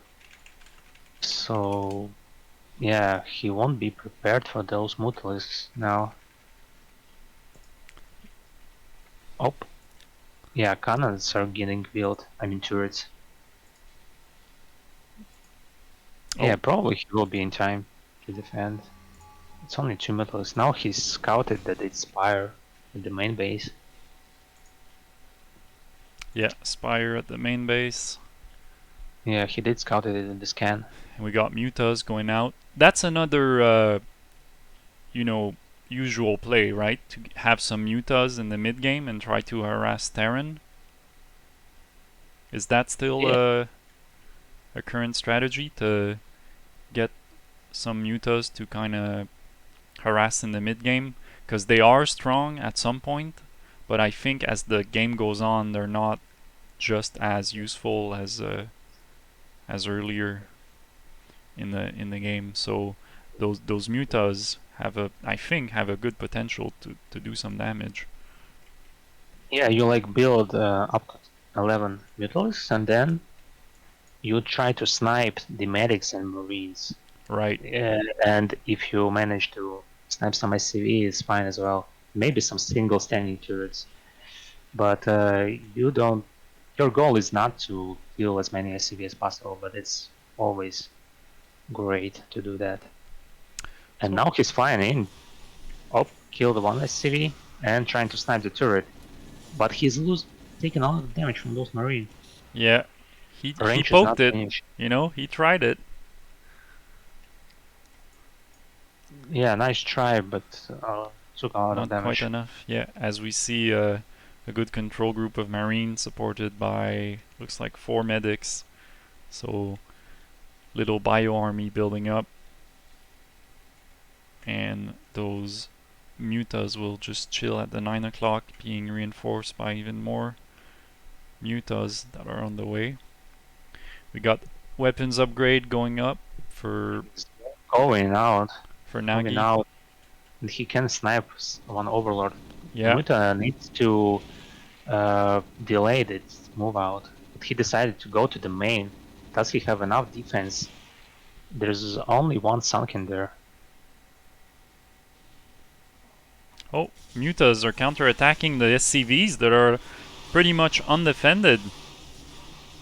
Those Marines Yeah, were caught in the middle of the map, so the mutas are just roaming free inside the main base, and the SCVs are running away as the mutas are unleashing on that main base.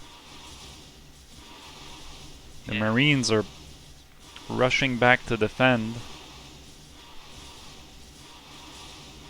they will be in time. Only lost one supply and 2 turrets, which is fine. Yeah. He shouldn't have moved out if he doesn't have any plan. Well, there was a turret, but I guess it wasn't enough for a control group of mutas.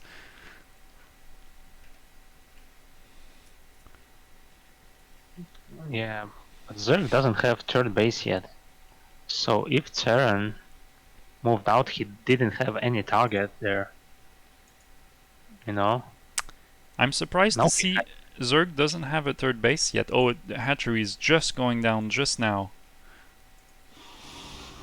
And those mutas are committing to what... yeah, lost every single mutalist yeah, now. I was gonna say to a Almost. losing fight, but there's a single survivor. Interesting that Terran upgrade for attack kicked in before the engagement, and the They mutalist melted. armor upgrade kicked in after that. Yeah, just too late. Yeah, but anyway, he didn't react it.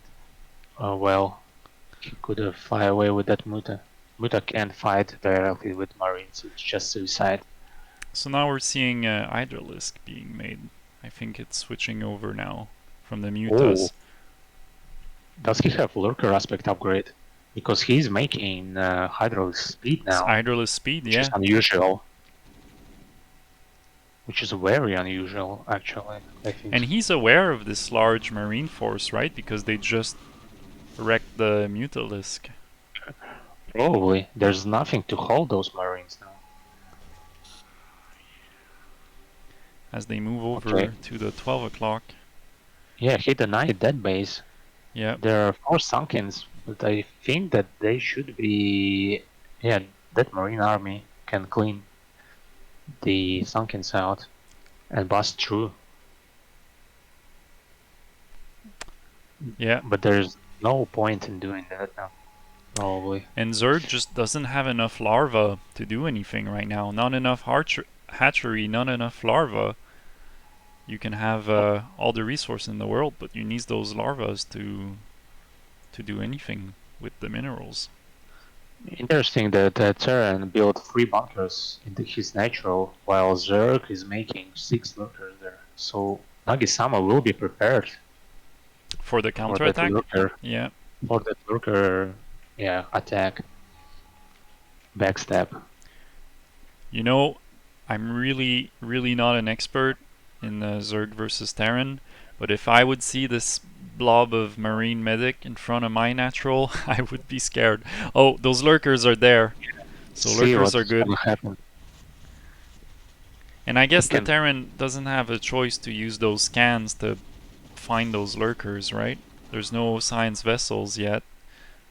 Yeah, he have no way to know that there are lurkers there. Yeah, but we see Irradiate being researched, science vessel being built, so you won't have to just rely on scans and minerals to find out those lurkers.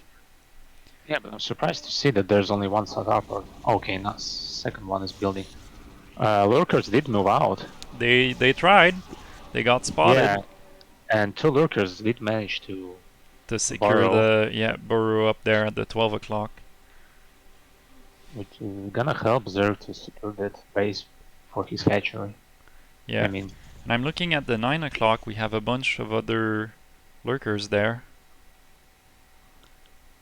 yeah, he's trying to deny for Terran to take his third.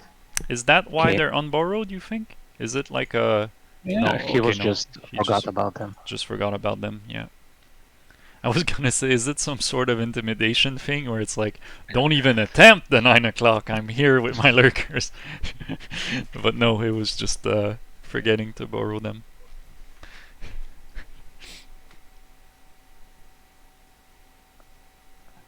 And the Zerg is gonna transition to the 5 now. And he's making even more Mythos, actually. Maybe he will make a greater Spire. Yeah. Terran researching but armor. he needs the third gas ASAP. And there goes the first irradiate on the lurker. Oh, the Terrans are in between.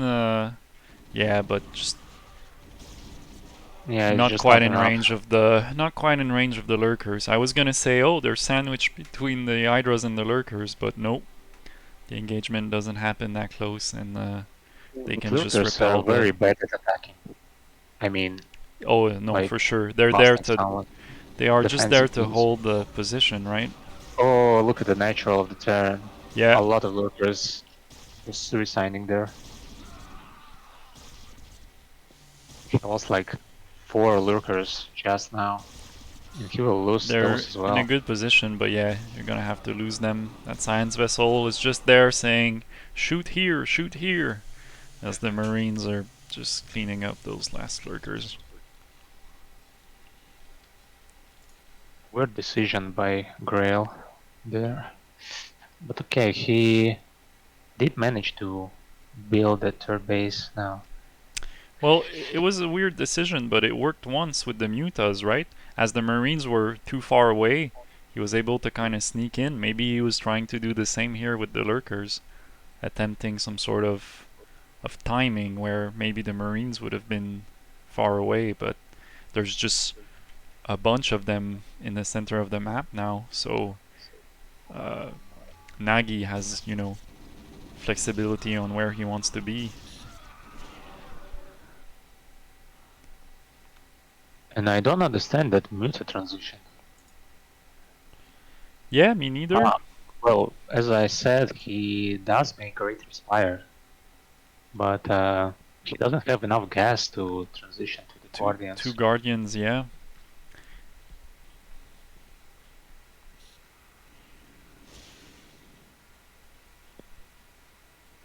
Yeah, it's intimidating to look at the minimap when there's such a big army of Terran. But he doesn't have any target now.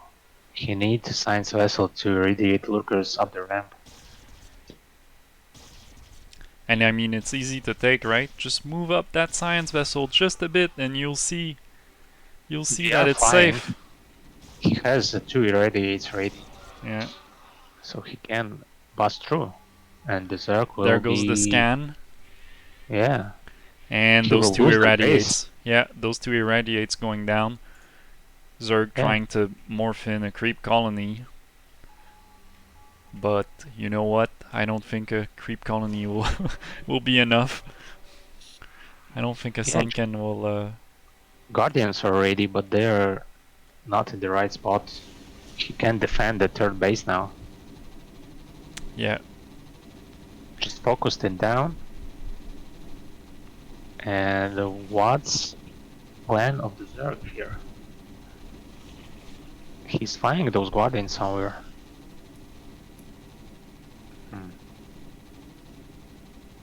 He will probably just fly behind the natural expansion of Terran and poke there. But it's gonna take some time to fly over there. And Terran decided to move out to take the third. Finally. And the Zerg can't. I don't quite... Oh, you mean attack the... Okay. Yeah. So he finally will manage to. He does have command center ready, so he just needs to fly over there and land it. Yeah, seems like Terran has it now under control. Zerg is still on the 2 bases, despite having some guardians. It Yeah. seems like it's in the bag. I don't know that these Guardians... But maybe if Zerg will go some defilers. Oh, it's even drop at the main of Zerg. Go in meantime. Yeah, this is Starship Troopers happening right here. Bugs versus Marines. Oh, Irradiate is going down to kill defilers. Yeah. Oh, only 3 left. And the drops got cleaned out.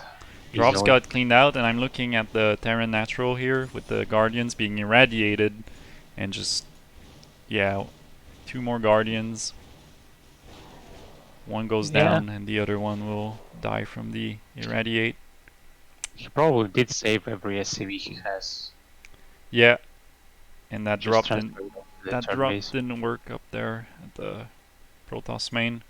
But this just giant blob of Marines. He's trying to bust him. Yeah. No? Or at least contain him. His mine. It seems like he was deciding to attack that base. Interesting that Terran has only 32 SCVs now. Did he lose a lot of because of those Guardians? Yeah, either the Guardians or maybe an earlier attack and never really rebuilt. I didn't quite track the number of workers during this game. He's still ahead by 10 of Zergs. And Terran did scout the 6 o'clock base. Yeah. There's no even time to take a break for Zerg. No time for Grail, right? Every time he tries to do another expansion, Terran is just there waiting. Yeah, it's incredible amount of science vessel here. Yeah. Oh, and is it going to be a push on the natural at the same time? I'm looking at the minimap. It's just waiting to happen. But you know what? It won't be enough. That hatchery will survive for now. It's funny. A single Marine. It's okay. What will those science vessels do? Oh, he's erasing those drones at the natural, using irradiate on science vessels. Oh, I've never seen that before. That's actually quite smart. Yeah, first time for me seeing that. Tactic. Yeah, great tactic. So you irradiate yourself. Oh, when he's irradiating Marines. Oh, that's not good though. That's not good. But yeah, that's a great strategy there. And those sunken are like the last line of defense here. Yeah. Zerg has 2,000 minerals, not enough gas to support. And not enough hatchery, just not enough larvas to do anything really. Yeah, that's another reason. Yeah, only 2 hatchery whole game. But he did a great job.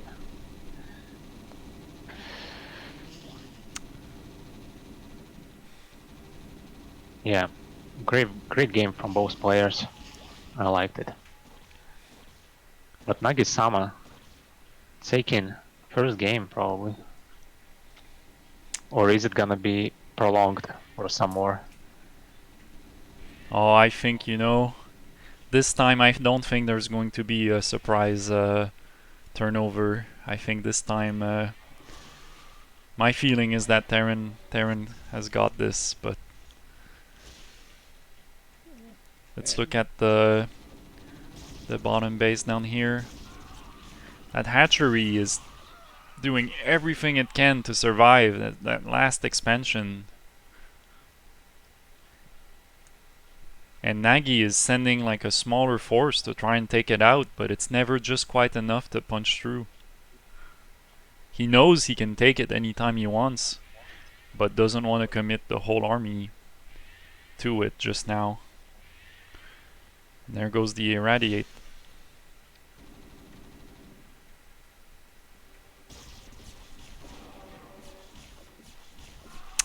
And we're Zerk is seeing a trying to come back somehow. push into the main base. Oh yeah. Now it's probably over. Losing every early.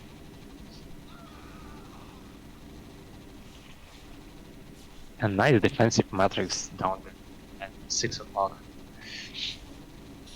I'm watching the main base getting torn up to pieces. Grail going damn vessel and goes for the GG.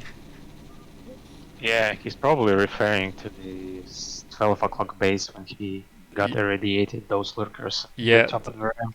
and the drones, right? All the drones got irradiated in the natural. Yeah, that as well. Yeah, so a win for Nagi-sama with the Terrans against Grail. Good game. It was good for me to watch Terran versus Zerg, learning a bit more. Yeah, it's great matchup. I like it very much. And so we Just have as I like 3D. Yeah. we have two more Go on. games. We got Zimi versus Naklar and Okowini versus Nagi for Group 17. And let's do the next one. And after Group 17, we might take a small break. We can talk about it and then attack Group 18, which is a much shorter group. So these games so far have been quite long. On average, well, quite long. Not that long, but on average, at least over 20 minutes each. And we'll see. Right. Group 18 will be a lot of shorter games. So that's going to be a different dynamic. Alright, let's move on to Game 5 of Group 17, Zvini versus Naklar, and we're starting to get familiar with those players. And we're not going to see a Zerg versus Zerg, we're instead going to see a Protoss versus Protoss. First mirror matchup today. As I'm creating the game, you should be able to join me now. So again, happening on Eclipse. I don't know if I don't know how it works in the CPL for the maps. Do they like give a single map and all the group all the fight needs to happen on that single map for the group? Do you know how it works in terms of maps? I think it's always Eclipse. Okay. For the week or for the league, we would have to. No. Preseason it was 2 maps. Right. One for 1 week, and for week 2 it was Eclipse. I don't remember the first week. Yeah, but today it's gonna be every game on Eclipse. Which, yeah, it might be obnoxious after some time, but seeing that map time after time. Alright, Anyway. So Protoss versus Protoss, we got let me see if I can change the colors. That's a tiny bit better. So just be careful. I'm gonna refer to Naklar as the red Protoss and Zini as the blue. So if you shift tab once, they kind of switch around. Okay. I did that as well. Alright, so we got Naklar in the top right in red and Zini in the bottom left. Both playing as Protoss. First mirror matchup today.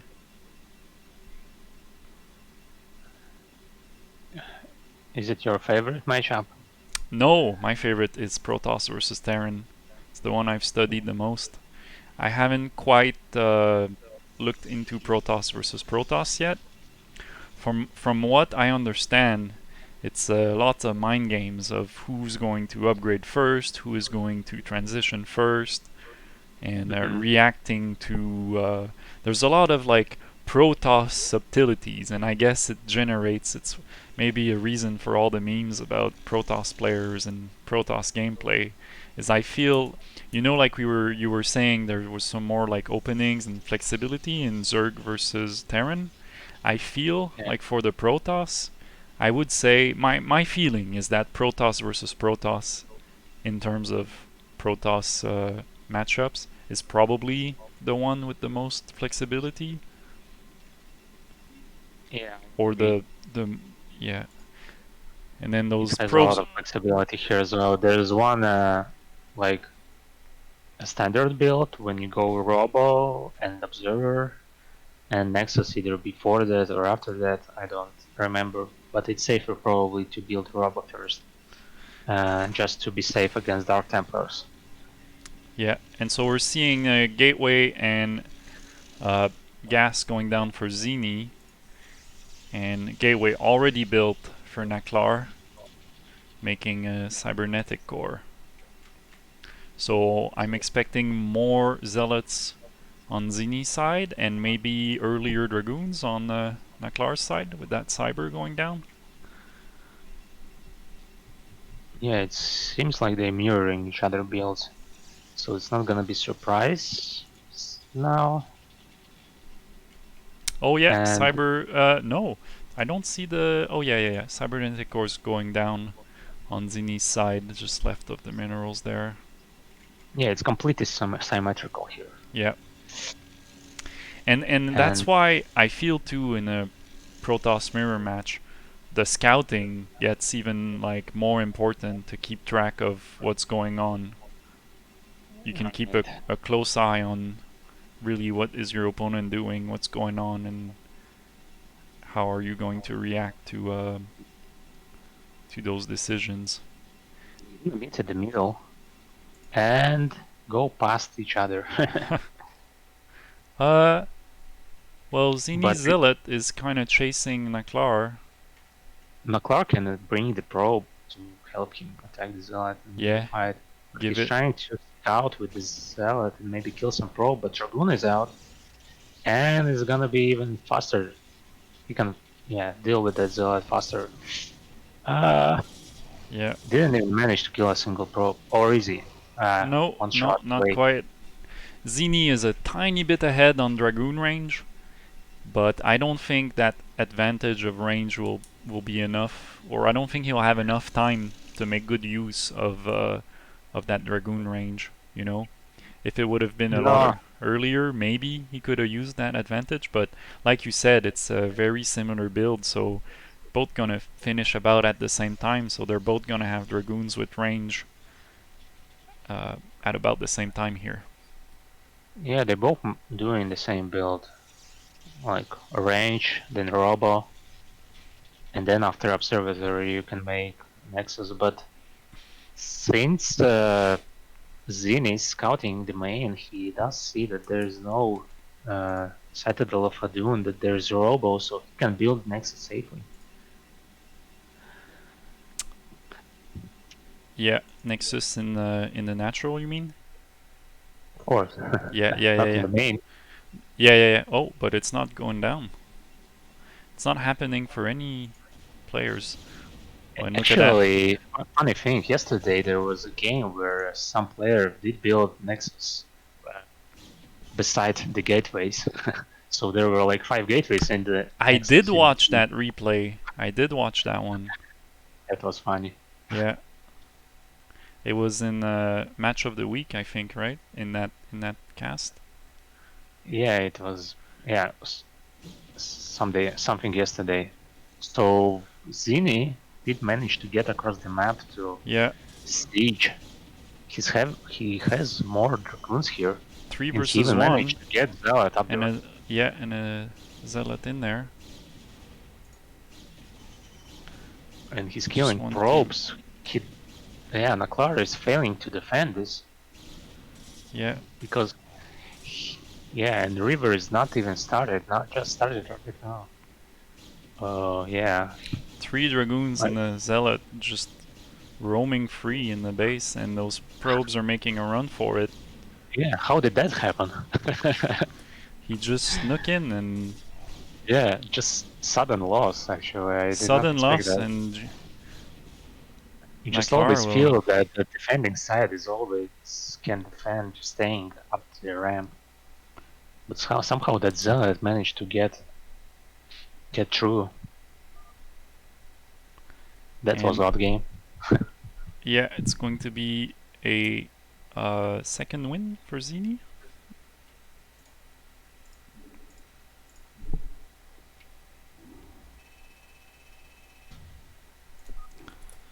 So quick game, quick matchup.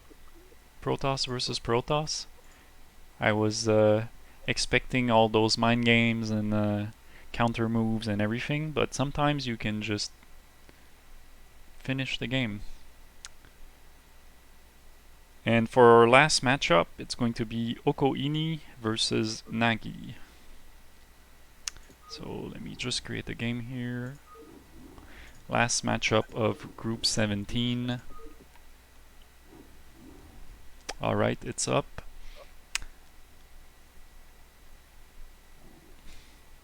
Okay. And I feel like we're getting a bit more familiar with the players of Group 17 now. After 5 or 6 games, we're kind of seeing that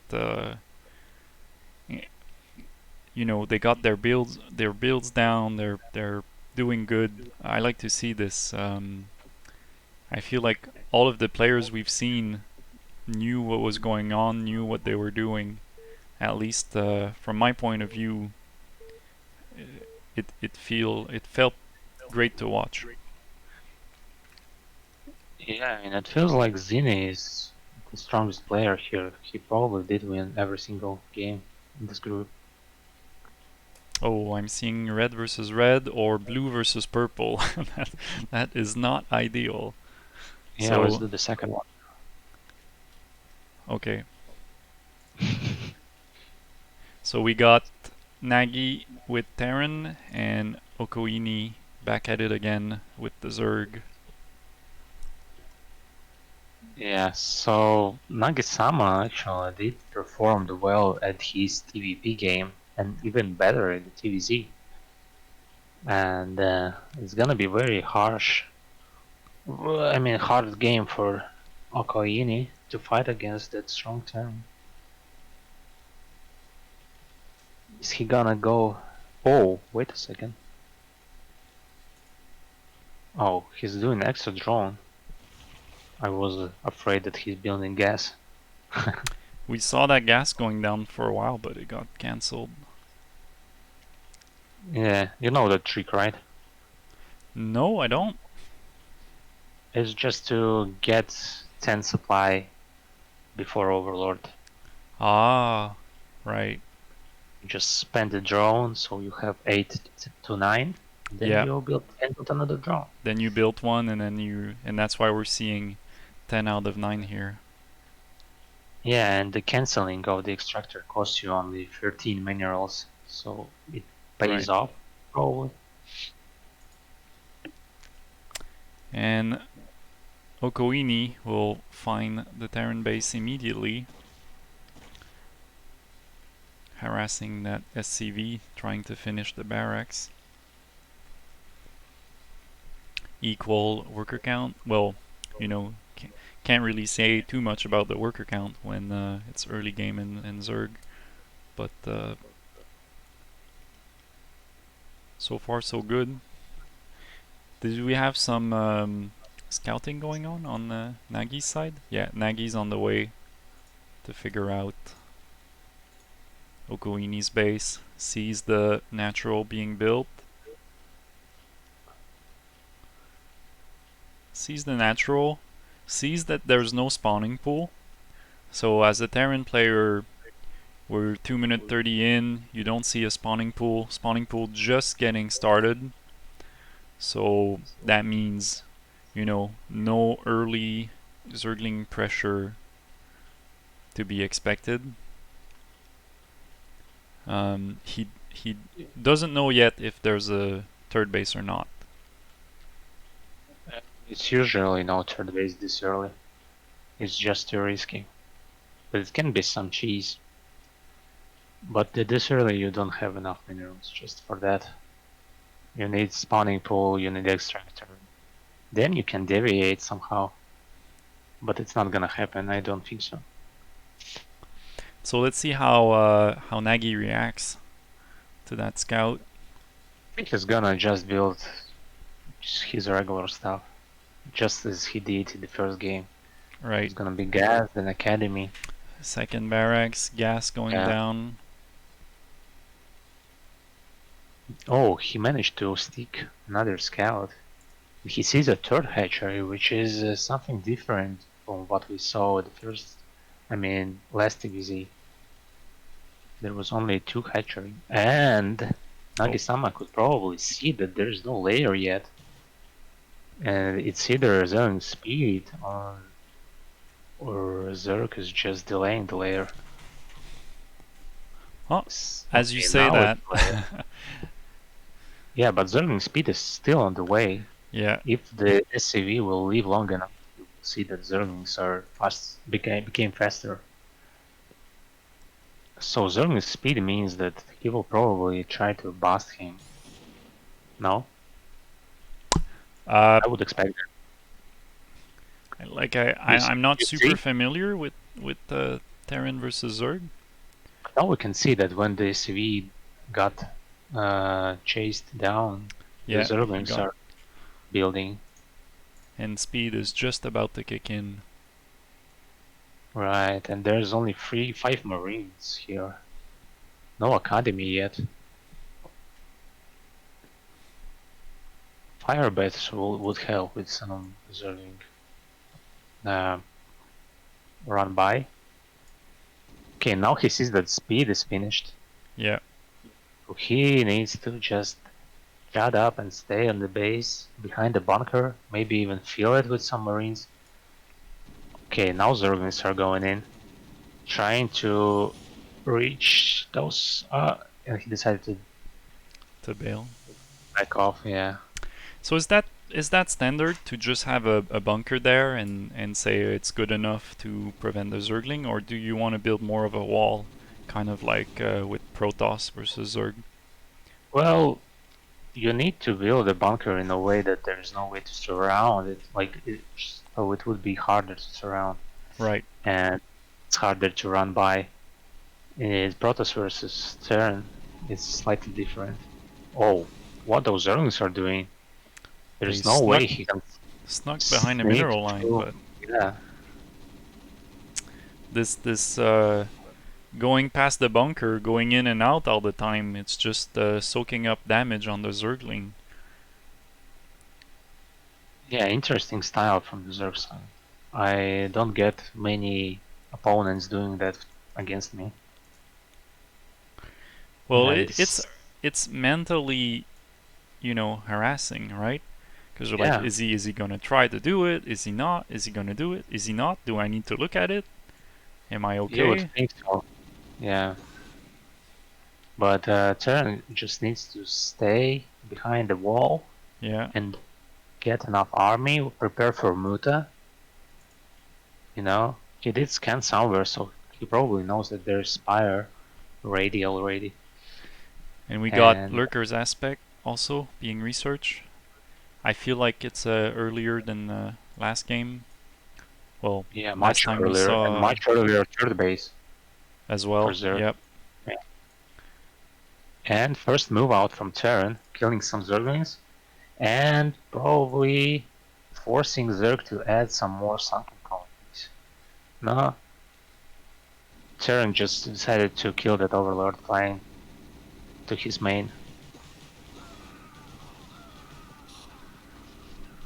Okay, Zerling decided to backstab while Terran was chasing that Overlord. And he's making even more Zerglings. He lost those and now he has another control group. Where are Mutualists? Wow, he decided to skip the Mutualists, so Going I don't for know. for Lurkers. Straight to Lurkers. Yeah, Do you think haven't it's seen. because is it too late to go for Mutalist? Because Mutalist can be very strong at the mid game, early mid game, but they do kind of lose their advantage over time. Do you think he's choosing to skip the Mutalist because he's feeling like the timing is wrong, or because it's still pretty early? So The Mutualists are pretty late now. But it's late. Yeah. I think it's kind of mind games, maybe.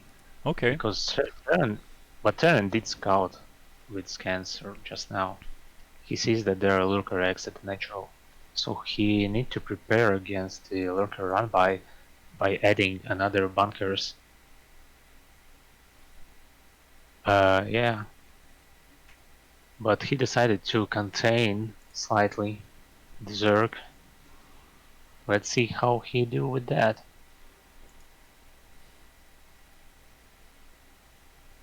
Okay, some army movement here. And the first engagement, Lurker needs to retreat here. They weren't ready. They weren't in position for the sneak No attack. scan. Does he have any scan? Yeah, he does have 3 and almost 4 of those. Yeah, great position for Zerg. Yeah, managed to repel off the bio blob for another few minutes. So that switch to lurkers seems to doing good for now. We see the control group of Zergling pushing on the left side, probably looking to see is anything happening at the 9 o'clock, has Terran managed to sneak out anywhere, and probably also looking himself for, you know, ideas about getting another hatchery up. As we see, oh, I lost my mouse for a second here. Lurkers pushing up a bit in the center of the map. Zerg still not mining from third gas, but he managed to sneak through Lurkers at just outside the natural of the Terran. Terran needs to clean that up as soon as possible, but there are another group of Lurkers behind. Oh, he did manage to kill a lot go of Marines. down. Yeah. Yeah, and while those Marines were cleaning up those Lurkers, another 5 of them are just outside the natural. So if Zerg managed to get another group of army here, it's gonna be very hard to Terran to deal with it, since he doesn't have any siege tank. Oh. Those lurkers on the high ground. Yeah, those are the only lurkers left. You know, oh, and the science vessel is out. I was gonna say I'm a bit surprised to see lurkers alone like this. I was wondering if, you know, is it a safe move? But it looks like it wasn't a safe move in this case, because that science vessel just kind of was there to spot them. Yeah, it's not the move, because lurkers were at the open space when they can get surrounded easily. He needs to hold some small choke or something and get support from Zerglings. Yes, like some sort of buffer, right? To force the attention on something else than the lurkers so that they can do their job. Yeah, lurkers are very inefficient, like attacking like this, you know? Yeah. Because there's a lot of time while they're borrowing. I think Terran can just A-move those lurkers. Yeah, that's what he's trying to do. Those Scourge did the good work of the first science vessel. It was immediately replenished. And we're seeing more Hydras and Lurkers being made. 2 hatcheries going down. Okowini on 4 bases now. Terran still on 2 base. Nagi is holding off at that wall. Yeah, that's fine for Terran to be on 2 base doing what he's doing. He just needs to go out from his main so that Zerg won't contain him, especially when the fighters will be out. It's gonna be just fast lose. Yeah, and we're seeing Hydralisk upgrade, attack upgrade. Not much work being done in terms of defilers yet. Have you seen anything? There's no hive yet. Right, so I like to see the hatcheries though. We're seeing a lot more hatcheries on the Okowini's game this time. 4 hatcheries at the main. We got 2 over at the third base, and then 1 at the natural. So it's gonna be another Hydra Lurker style, which I'm not familiar to play against. I don't even think it's that good, but I see some really good Terran losing against it. Hydra So lurkers without defilers, yeah, I agree. That's a big risk, right? Those defilers are just so strong against Marines. Just completely denies those Marines. yeah, the fighters are great units. Probably the best casters in the game. You see? Yeah, Without the fighters, those lurkers can't do anything can't do against much. Marine. Yeah. Well, if they will burrow at the top of this ramp, maybe this will hold off slightly.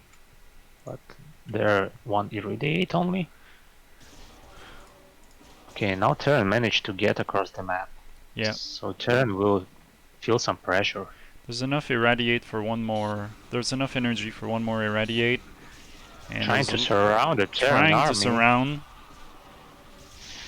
But The timing and the Zergling coming in from the north. It's a good attempt by Okowini to try and surround, but just the numbers don't seem to be there. It did some good damage. I would say it looks like around half of the Marines are gone. yeah, I don't like what happened there. Yeah, it Losing was. all the workers, trying to bust the Terran. It's like But there's not enough. two muscle Actually, army just there's a drop clashing in against natural, each other, and they drop both in the took. natural Zerg. Oh yeah.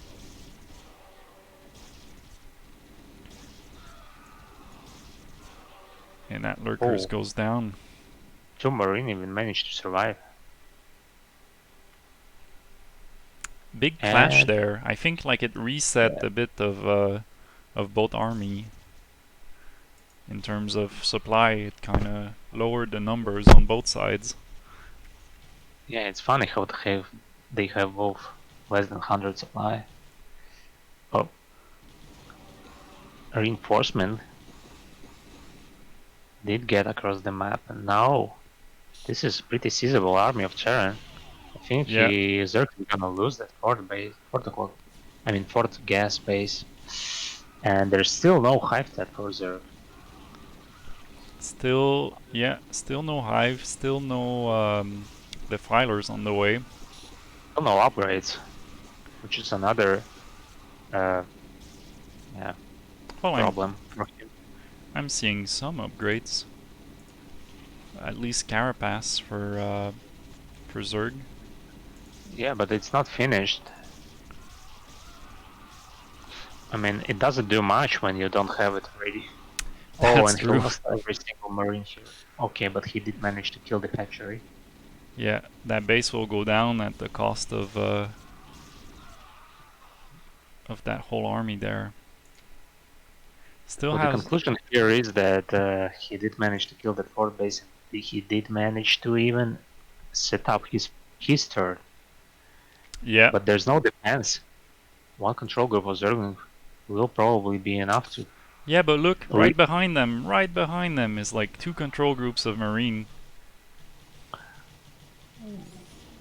Some damage will be done. Because Marines Yeah. are just stuck there. Those SCVs are gonna eat it.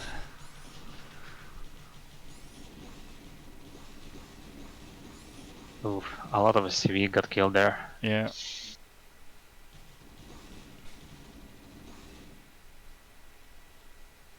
But anyway, Terran still probably should be ahead.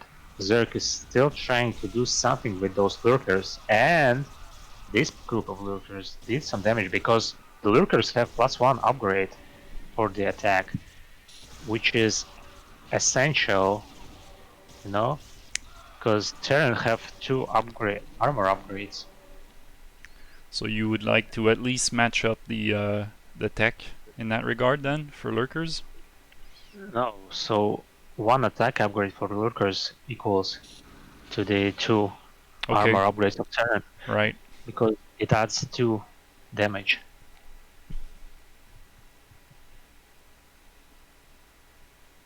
So now Lurker's gonna 2-shot Marines, which is exactly what he needed. And Carapace also kick in. So this will nivellate the upgrade advantage of Terran slightly.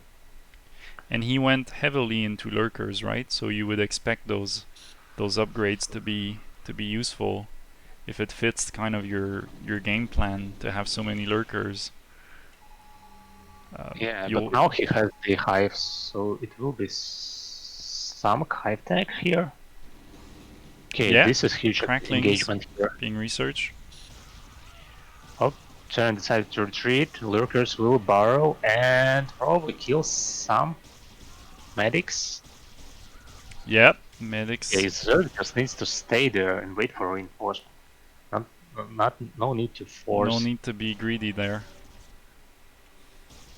Yeah, you establish some position, just stay there, wait for reinforcement, and then you can push further. Especially with adrenaline. Ramp is open. Oh no.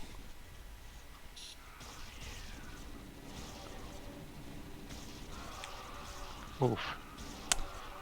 Yeah, and I think you had the right idea there to say let's just wait for reinforcement, because although the positioning was quite sneaky with that ramp, there was no reinforcement to support the lurkers, and they just went down. And what's sad is adrenaline just finished for Zergling, so those Zergling could have came in handy. And the defiler mount's going down, so it's gonna be switching to some defiler supported army. It's funny how Zer creeped with his sunken columns at the center of the map. Oh, let me look at that. Okay, some attack at that 11 o'clock. Yeah. 2 lurkers will be enough to hold this off. And what's sad is I saw those Scourge being built on Okowini's side.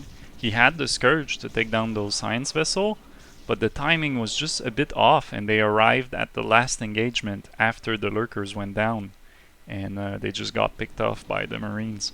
So he had the Scourge, but it just... Oh, and there's another wave. Looks like... Oh, those Marines are defending. There's another Scourges here, but they won't kill a single. Wow, good micro there. Oh, will those lurker kill everything here? They will. They will. What a great... Was a great micro to save those science vessel, but the lurkers did the damage and just repelled the attack. Okay, now it's gonna be Zerglings heavy army here instead of Hydralisks. Yep, and and we're gonna see those defilers come in soon. 2 are in the way, so it's gonna be the first time I see defilers today. Right. Yeah, that's gonna be some Zergling heavy army because he has banked a lot of minerals. And Terran is still on 3 bases, and he's building another command center just to lift it up and fly over 11 o'clock. Terran needs to establish position there, but Zerg is controlling that base. Yeah, irradiating every lurker he has there. Where is the defilers? Okay, I can see them now. And probably Consume is ready, so... Yeah, Consume was being researched. Okay, so he can bring those defilers to the attack and just secure the position so that Terran won't be able to defend the base. Another engagement with lurkers. Now Marines are afraid because he lost all of his army last time. Yeah. And this time the defilers are gonna be there. Or next time, the defilers will be ready. So what's the move then? If you start seeing defilers as a Terran, what do you do? Do the same thing, just irradiate the defilers. Right. It's just important to not let the Zerg go across the map to your natural and then cast the Dark Swarm there, because then you'll have the hard time to kill those lurkers, especially when you don't have enough science vessels. But I feel like that's not the case in this game. 6 science vessels Mm-hmm. are flying and irradiating everything. Zerg has every gas unit, like lurkers, and probably he will spot the defilers and irradiate some. Okay, now exactly what I did tell you. The dark swarm at the natural of turn, Oh yeah, and a yeah, lot yeah. of streaming through. And how will you deal? Imagine if there were a single lurker here. Oh, the He will just carnage. burrow and kill everything. Yeah. Yeah. Does it protect you? Does Dark Swarm protect against Irradiate if you got No, unit? No. You're not protected against spells you're protected only from range attacks. from the Marines, yeah. Which is still a big deal, right? Because you only have to deal with the science vessel. No, firebots as well and siege Firebats? tanks. Okay, yeah. Would the scan Firebats, work? siege tanks, any splash. They still get scanned though, right? Yeah, So he yeah. can Only still range see them. attacks are Yeah, okay. missed.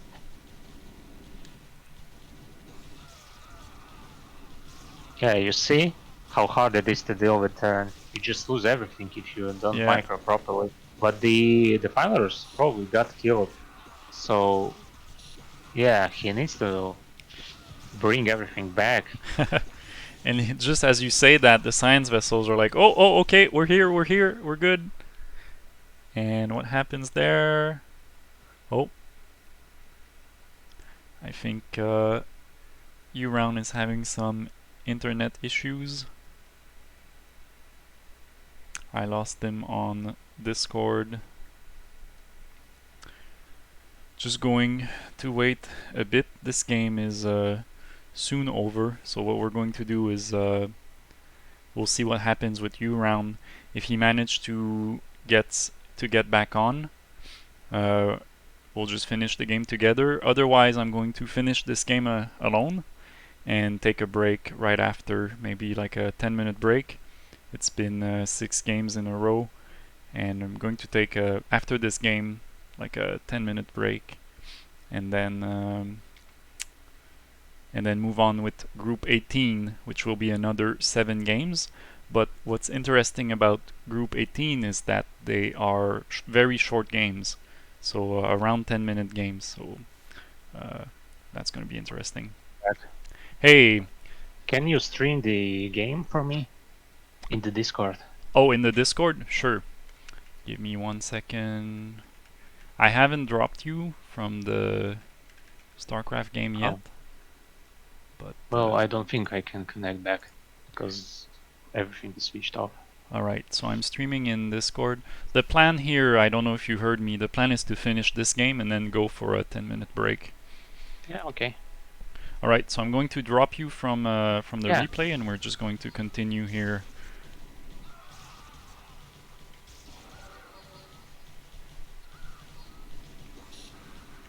Okay.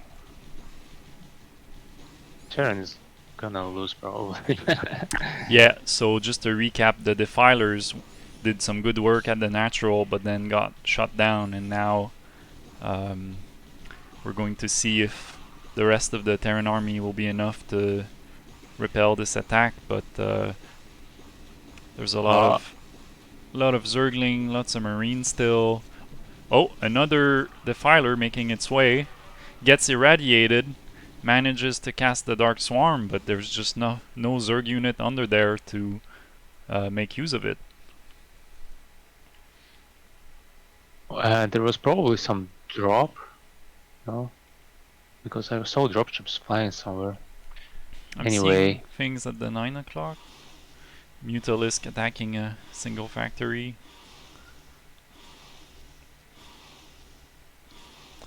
So there's a bit of a lull in the fight. It was a big fight at the natural here. Terran managed to get rid of those pesky defilers, and now pushing away. Yeah, it was slightly sloppy from the Terran side, letting Zerg to go across the map with the Defiler and Zerglings because Dark Swarm's there. But now Terran just decided to go to the 4 o'clock base. What is the defense there? bunch of Oh, 5 Sunkens. Sunkens. Yeah. And I saw Yeah. Mutas being built, but I think they got cancelled. I don't think we're going No, to see they're anything. flying at the center of the map. Ah, okay. You can click there later. Yeah. Oh, nice move. Defense matrix going up the ramp, and now the Marines will engage those Sunkens. Yeah, he needs to run up the ramp because Zerk will catch up from behind. Look what's going on behind this. Show us what's going on. Behind the ramp there? Oh. No, here. Yeah. The Mutas are morphing into Guardians mid-fight, and the Lurkers, it was like a backstab there. And Terran still managed to clean this up, and he will probably kill... No. He should not lose all of his Marine. You know, I said Guardians out of reflex, but it could be Devourers. No, it's Guardians. Oh, look at those Scourge. Yeah, finally cleaning up those vessels. Yep. Now it's gonna be very hard for Terran to fight against the Filer Lurker. He just needs to manage to make the numbers, you know? We're seeing the Filers trickling in, we're seeing Lurkers trickling in, but it would be nice to see a build-up of those units. And that Guardian will make it out alive. Yeah. And the hatchery is saved for now.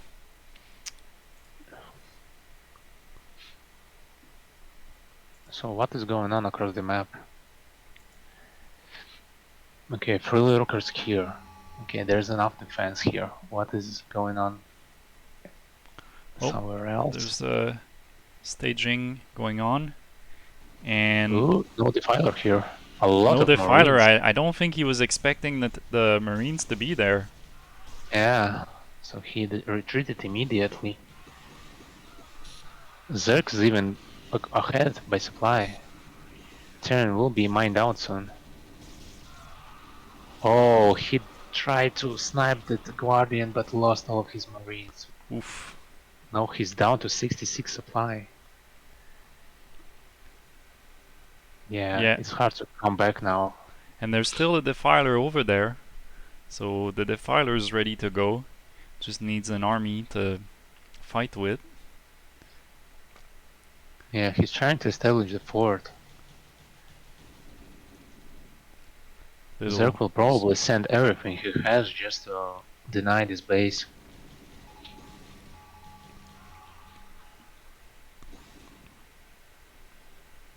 So Terran's down to 28 SCVs against almost 60 drones. Yeah. It's huge economy for Zerk. And there goes another science vessel. Yeah, that's why you build spore colonies. Those science vessels just don't want to deal with that damage, especially since they are damaged. Those science vessels. And there goes the Dark Swarm. Yeah. Lurkers are getting into position. Oh, they're going for the next Dark Swarm. Okay, yeah, forward push. That's gonna be good. That's gonna be great for positioning for those Lurkers. One of them gets irradiated. Just stay there. There's no way Terran can go up, especially since you reinforce the defense with another pack of Lurkers. So Zerk has enough gas to transition to Ultralisk. I think it could be the move. Enough gas, but two minerals, 2 base mining minerals, and then for Terran, I think I would say 2.5, maybe not even a half. Yeah, more like 2. But still, he has every tech available for him, so it's not gonna be a problem for Zerk. And he's even taking another base at the corner with the 2 gas. Yeah. But Terran managed to establish another expansion. So the game will go on for some time. Zerg did slow down with his attacks, Yeah, I trying to feel like maybe this gather some army. sneak attack here really changed the game here. It could have done some good damage, but it just didn't work out. Right, what is in the main of the Zerg? Does he have Ultra's cover? No. And some army is going across the map. It's only Zerglings, seems like. Hey, you know what? Is Oh, that it's gonna be attack. consume being researched? I thought it was research. No, Oh, no, it's plague. Plague. Yeah, Oof. pretty late. Oh no. Plague. Those Zerglings got completely shot down. Ooh. Yeah, that was a meat grinder. Yep.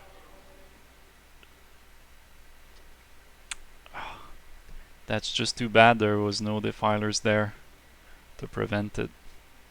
And this 9 o'clock will be Yeah, defended for a bit he longer. thinks that he can afford spending those Zerglings just poking turn, but it's just 3 kills for those Marines. Yeah. And he's catching up with the worker count, which is good. Still Building mining it from that back up. natural expansion of Kim. We're looking to see if anything's gonna happen down here in the corner. Yeah, it's probably gonna be another expansion. So Zerg did manage to get more than half of the map. And some science vessel are radiating there. Oh, 2 dropships. Yeah, let's look. Bunch of Marines. Ooh. They're probably both almost full. Yeah. And only single lurker there. He can just run through, no? Oh, there are another lurkers, so Yeah. never mind. 3 more over there, and I think Oh, he's going and with the Zerg sunken. decides to counterattack. Look at that. Yeah, counterattack going on at the same time. Click there. I'm going to look at the first one that happens. Do you think they're both gonna go on at the exact same time? Is it gonna do one and then the other? You Oh, can and click the natural goes down. back and forth Yeah. just to see what's.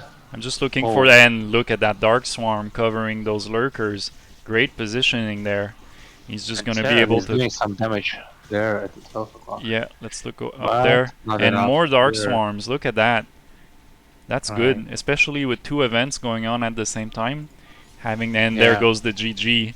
Yeah, those defilers just secured that win. Yeah, despite being such a late transition to the finals, they managed to get him a win. So it's going to be a win Great job. for Okowini with the Zerg against Nagi's Terran. And that's going to be it for Group 17. As we will get ready to move on to Group 18. Great matchup. We saw a bit of everything. We saw one quick mirror match, and no Zerg versus Zerg yet. No Terran versus Terran. And yeah, exciting games. I feel like the first 4 games had a lot of turnovers, and a few times we thought the game was decided, and then there was a turnover, and unexpected wins occurred. But it's good. Yeah. We're seeing some very fun players, very good games so far. All right, well, let's move over to a 15-minute break, maybe. Okay. That'd be okay with you? And then move on to can make 15. Okay, 10 or 15 minutes, and then there's going to be 7 quick games. Group 18 is all short games, so that's going to be a different kind of gameplay. We're going to see a lot of early attacks, I'm guessing. So all right, well, see you at 3 p.m. EST in about 15 minutes. Okay.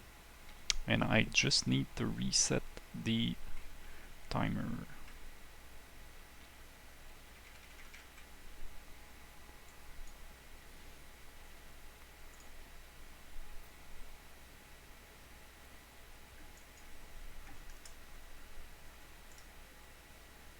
Uh, 15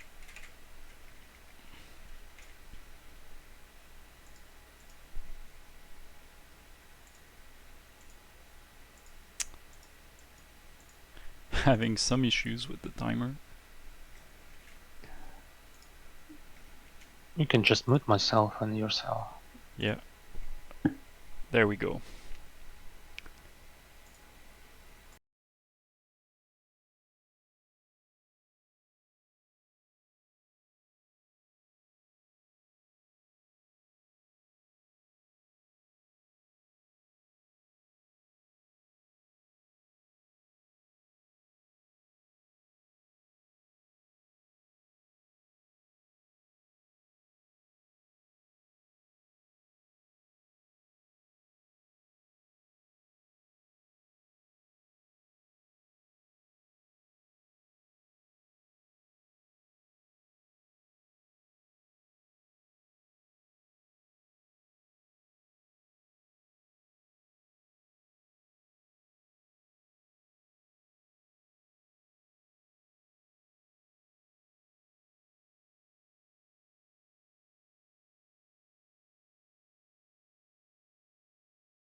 live.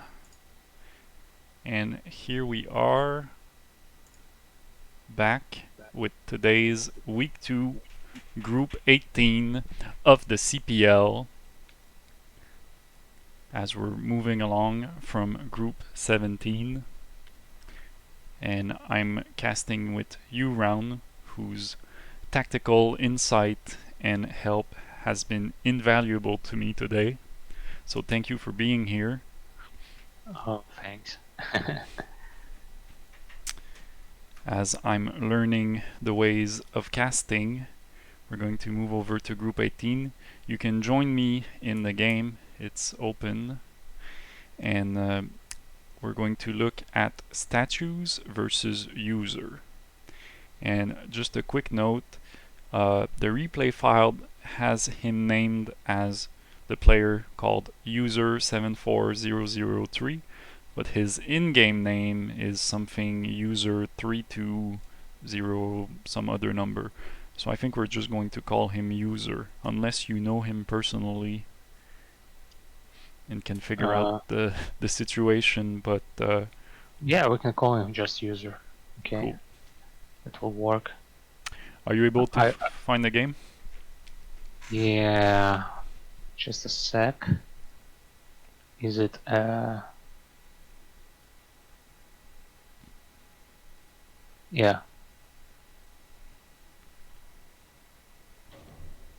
There we go. Let's go. All right. Game number 1. Statues versus user. New lineup of players.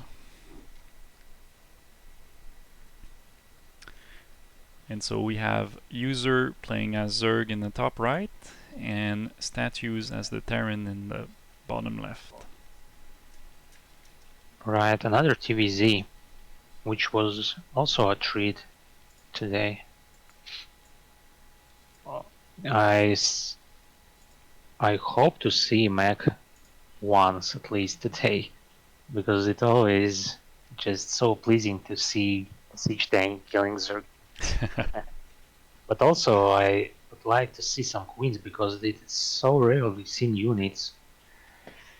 Yeah, and it is one of the units that are essential at the TV's against Mac ZVT, because there's very hard. Like, I can't think any other way to deal with the siege tank. Maybe some Mutalist transition if there are not enough Goliaths, but what it's about really Guardians? hard to deal. Guardians versus Siege Tank? Too slow? Yeah, but you need to build Muta, which is also will do the job probably. And we see some 9-pull action going on here. Is he gonna build the gas? It's actually pretty strong build against Terran if the Terran goes some. Gonna build barracks outside his main. But he's not gonna do that now.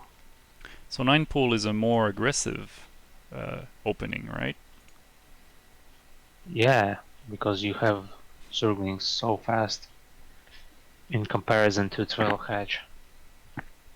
And Terran will. Oh, and that's exactly what's gonna happen here. What I told earlier, it's gonna be Mac build, because Terran is building his refinery just now, immediately after the barracks. Okay, so it's gonna be interesting game. Oh, and he didn't build Zerglings. He went for drones. Yeah, why would you go drones when you have early 9-pull? Without scouting information as well. I don't think the scout has made its way yet. Probably he's gonna build some one base lurker. But no, he doesn't get layered. He just went straight to the Zerling speed. Usually you just start pumping Zerlings immediately when you got spawning pool. But not this time. And Drone is ready to build the factory. And there it goes. Yeah, and the factory in the main of the turn, and you see that he just removed all of the SCV from the gas as soon as he got enough for the factory. And it is gonna tell us that he's gonna make the flash +1 5-factor Goliath build, which seemed very strong at this CPL so far. Every Terran player that got it against Zerg just stomped. You're putting pressure on statues here by saying that. Let's see if it will work out. Yeah, but this game is already different than any other because Zerg went 9 full speed, despite Zerglings being so late. It doesn't matter so much. And the SCV will try to sneak to the base to scout what's going on at the main. Sees the hatchery. Sees a bunch of Zerglings. Those Zerglings didn't catch it. No. And he sees that there's no layer yet. And he sees the Vulture, and Vulture will clean everything up. And there's no Zergling left. Only 2 is going. And those Vulture will just straight up win the game, probably. There are 2 Vultures, no? Oh, only single one. Single one, but it's good against Zergling. Yeah, you can just micro it to the infinity against Zerglings. But okay, those are speedlings, so it's not that easy. And yeah, 2 Vultures actually. Just now, and he in the Wikipedia, his build is written. You just need to build 3 Vultures, then add add-on, and yeah, and then just pump Goliaths out of 2 factory for now. Then you get your CC ready, and then just start 3 factories and wait for upgrades to finish, and then just push out. And look at the layer timing. It's already 5 minutes in the game, and layer is almost only halfway done.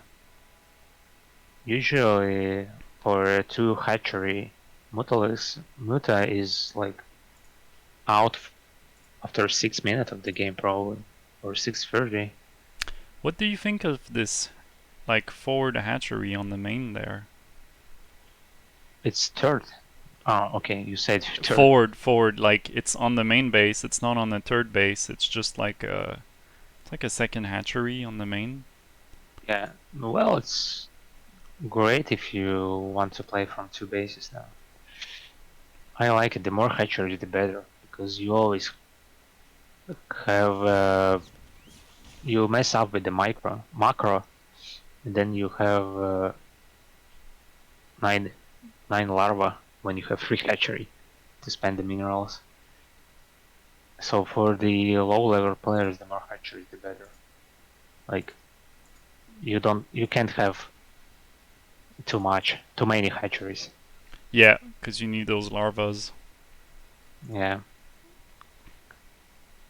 But against Mech Terran, you probably after the hydrogen is finished, you need to take those expansions as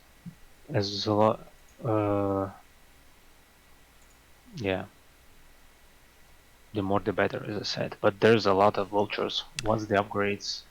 Lots of vultures, and they're scanning all of those possible expansions to see if they could catch something. Yeah, and those vultures doesn't have any upgrade, like no mine, no speed.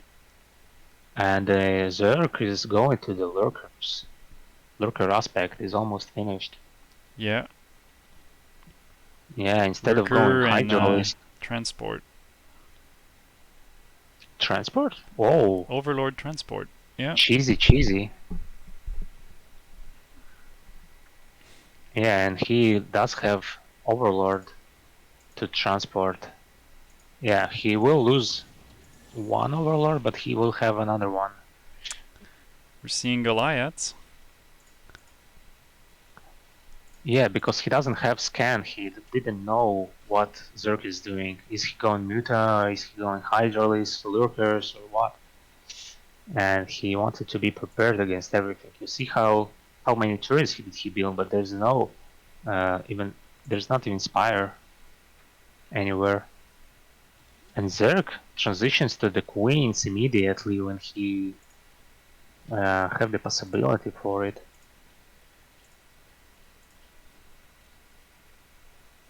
Yeah, so I anticipated what's gonna happen in this game, and it like exactly what happened. Oh, and he gonna snipe that Overlord that was waiting for the drop to happen. Oh, yeah, I got there sniped. goes the Overlord. All right, Terran is getting in control of this game. Siege mode does get finished, and the mine upgrade is researching, so those vulture will control the map. And we're seeing a starport as Mines. well. And control tower is going down, so he will make probably some dropships. Right? So drops on both sides? Question mark? We'll see. But what Zerk is gonna do is probably expand, and he need Overlord speed to make those drop, which he committed to like be effective, because he doesn't have Overlords anywhere on the map. Yeah. And His he goes supply's looking high. good, but he needs them for transport. And there's 3 of them that just hatched up. Well, he has the Overlords, but they are far away from Terran's base. Yeah. And even if he did manage to get the drop, he will be cleaned out very easily because of the siege tank outranging lurkers. We're seeing some mines going down, but those lurkers are already in position at the 12.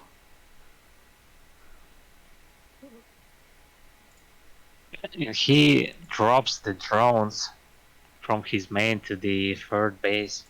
Look at that. Yeah. 2 drones get transferred.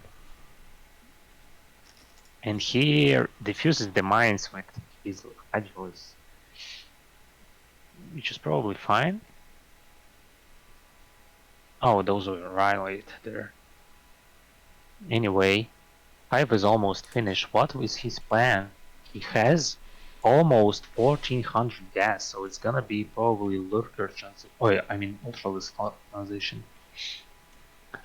Turn, in the meantime, has 7 siege tanks only, and he's pumping tanks and vultures. Only we're not seeing any upgrades, like attack upgrades or armor upgrades on the Zerg side, on user's side. Right, because he doesn't have any evolution chamber yet. He's making ensnare upgrade for queens. Yeah, that's what I was about to ask you. There was a queen's nest that went down early, but nothing really happened with it. No burlings? But there's no queen anywhere. There's no queen anywhere. Yeah, that's what I mean.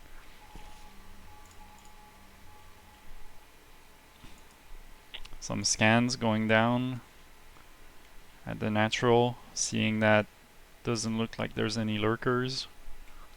Yeah, he sees the hive. He sees that there is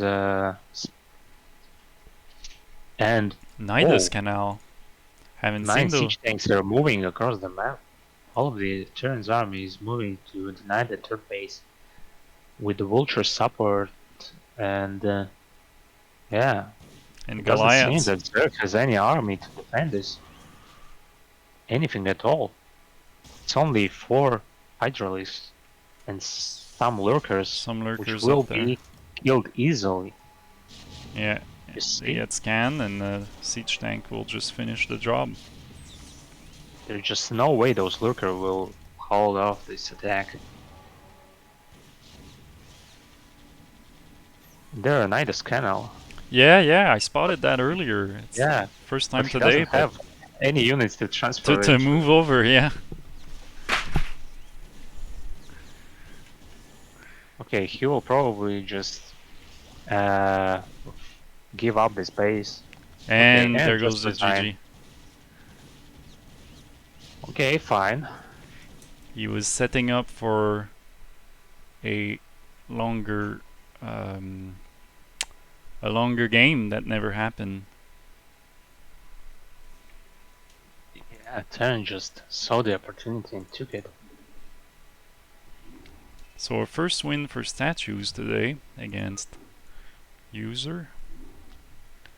As I move on to the next matchup. Yeah, what is the overlay? Okay, so it's gonna be Bugnish versus Verico, Yeah, which are another player that we haven't seen yet. the only And game of Jericho in Group 18 today. So let's see how that's going to go. right, so it was 5-player group, and Jericho did play only one of them, and other players did manage to play each other. Uh, 3 games each, yeah, around yeah, 3 three games games each. each. Yeah, Great. we're going to So we're see gonna. Bugnish for 4 games. So remember the name. We'll see how that goes. Going to see him half of the matchup. I'm excited to see statues. How did it go? Play this group because he's a fellow Terran player. All right, Okay, let's go. let's start. Yeah.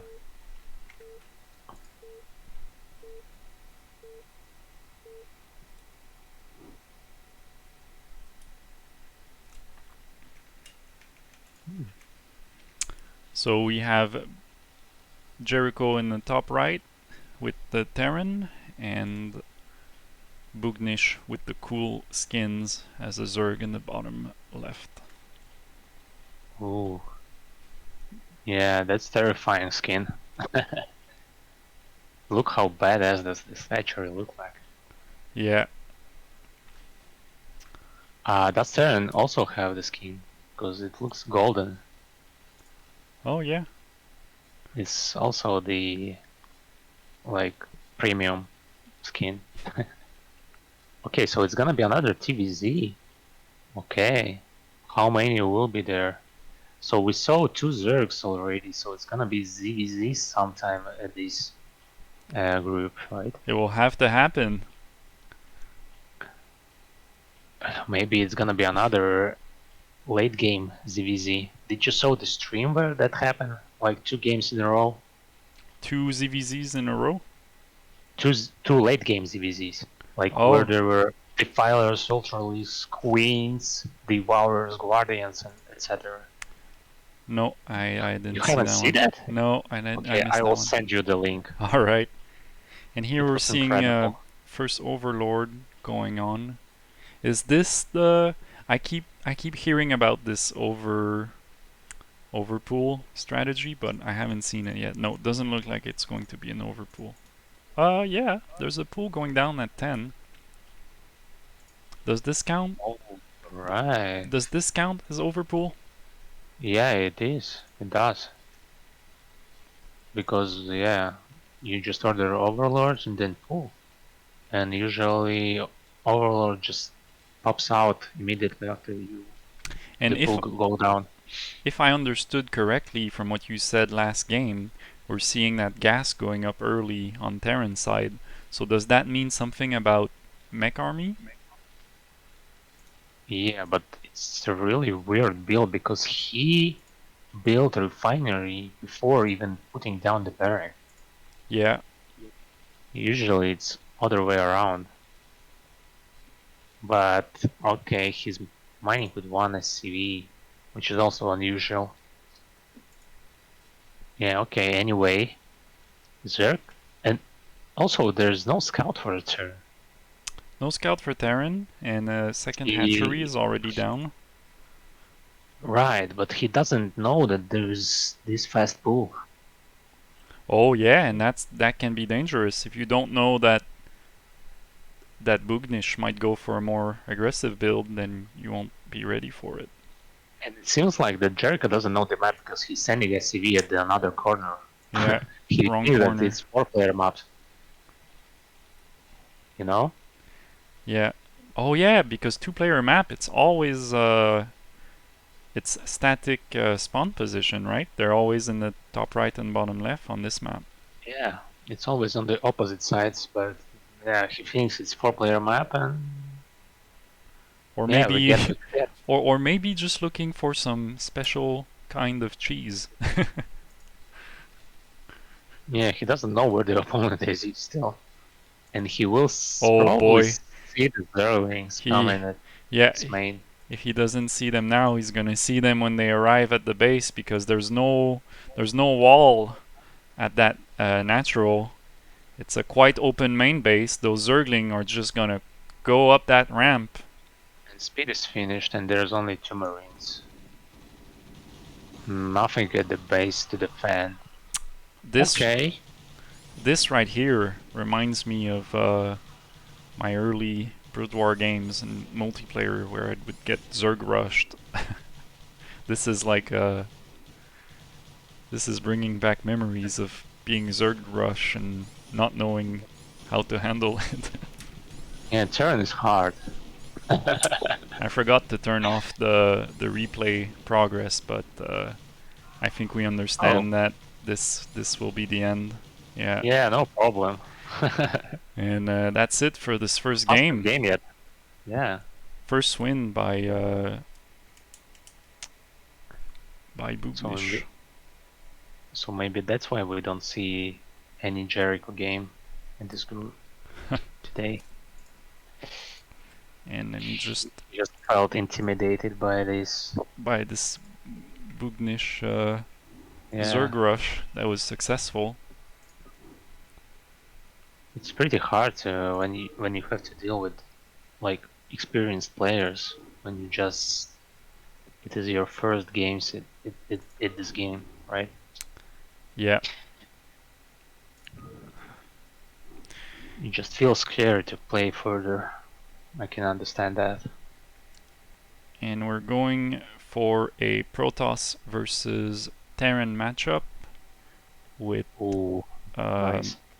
Sostos, SOS-TOS, Sostos versus Statues. So second game for Statues. Had the first win with the Terran. Let's see how it's going to go against Protoss. Let's go. Oh, let me switch the overlay. And we don't want 2 yellow players. So we got Protoss, Sostos in the top right, and Statues in the bottom left, playing as Terran. Great. And this is my matchup. This is what I like to see. This is the one that excites me the most, is Protoss versus Terran. Why? It's the one I studied the most. It's the one I feel like I know how to handle a bit more in the early game in terms of build order. It's the one I know just a bit more of what's going on. What's going on now? What do you think?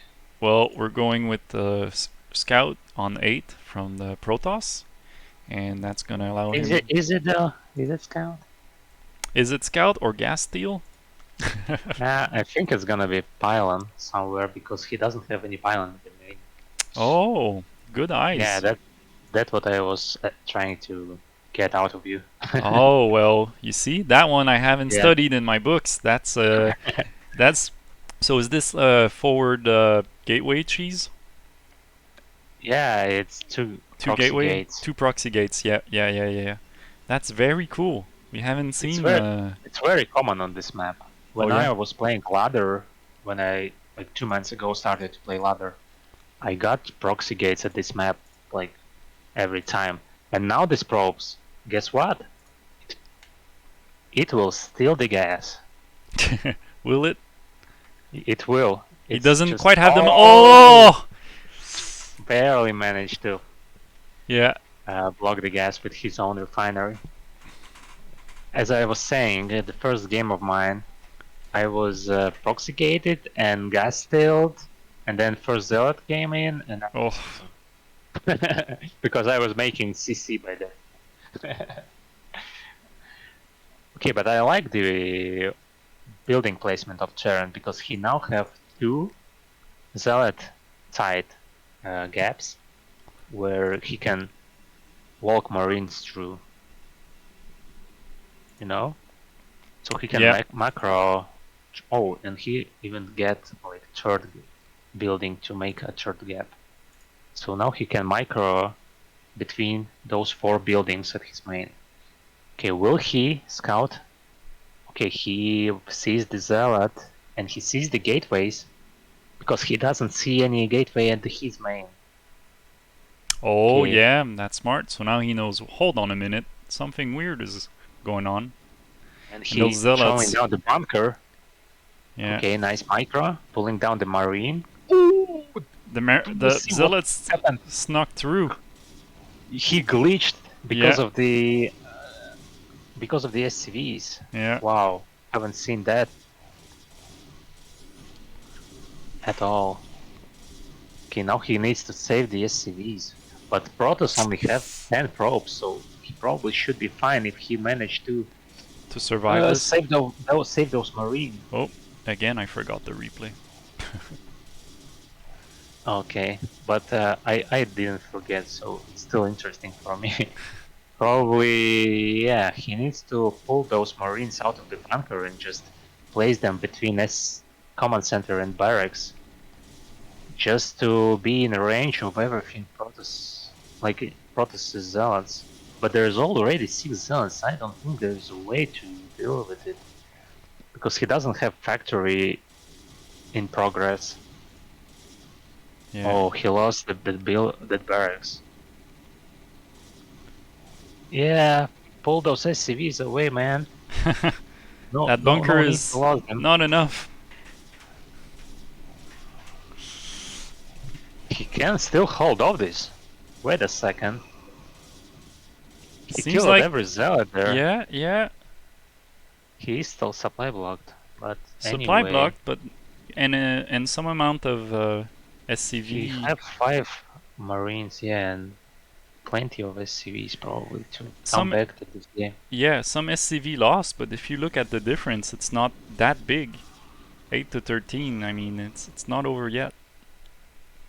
Yeah, but bad news for Terran. The cybernetics score is finished and Dragoons will be at his base soon.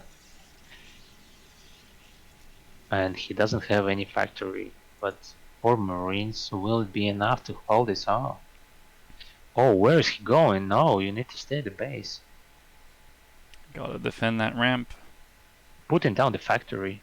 I like it. No, no, no, marines will just die here. Against 2 dragoons, yeah, there's no way he will. Yeah. Oh, yeah, he will just lose every marine here. And they don't have range, right? The Dragoons? I don't think they have range. Or do they? Yeah, They were they late. shouldn't.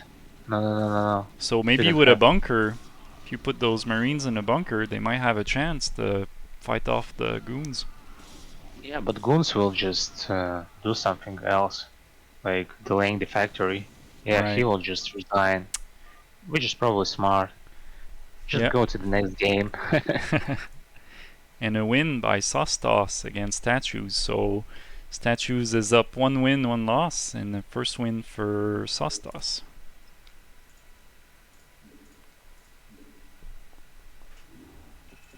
As we move on to the next matchup of Bugnish, second game, versus User that we saw earlier. I'm creating it.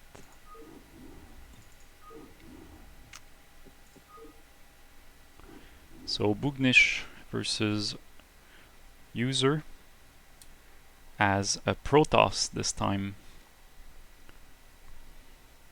Yeah, pretty short games, this group. Unlike the previous group where all games were like 20 minutes long at least.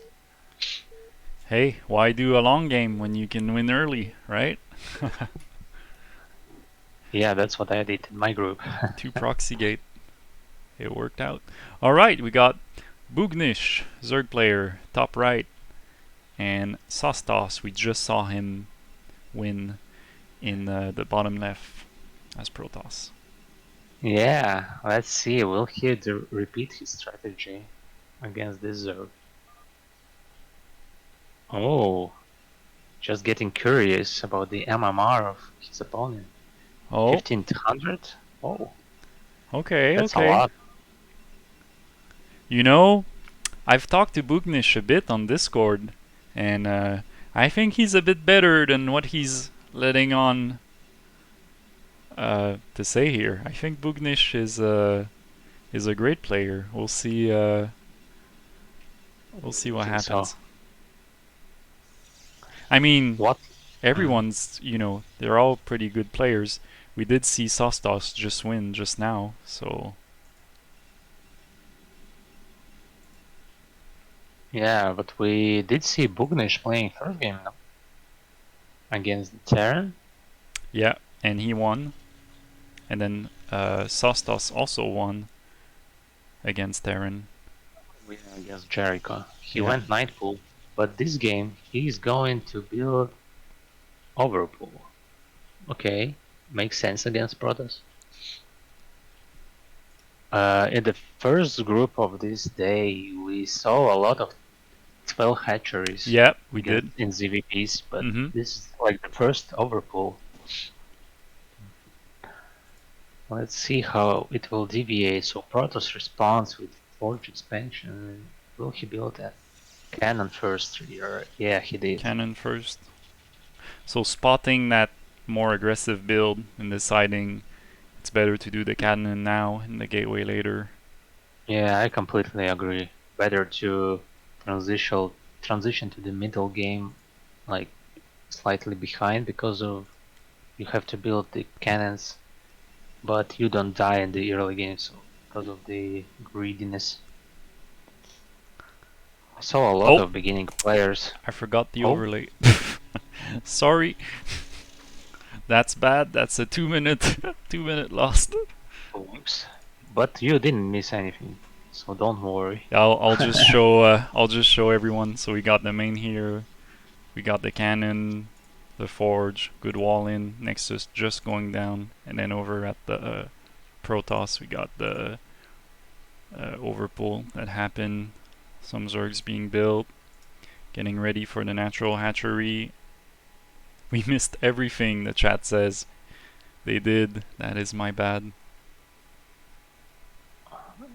Yeah, you haven't missed anything. It's regular stuff happening. We were like saying everything happening out loud. So Yeah, you but can imagine they the want to game. see it. They want to see the classic Zerg versus Protoss opening as it happens. And we got the gateway going down, a second cannon. That's also important to get that second cannon eventually. And the Nexus. Gas going down for Protoss. Yeah, okay, but he did build two cannons despite Zerg not having any, like, only 6 Zerglings.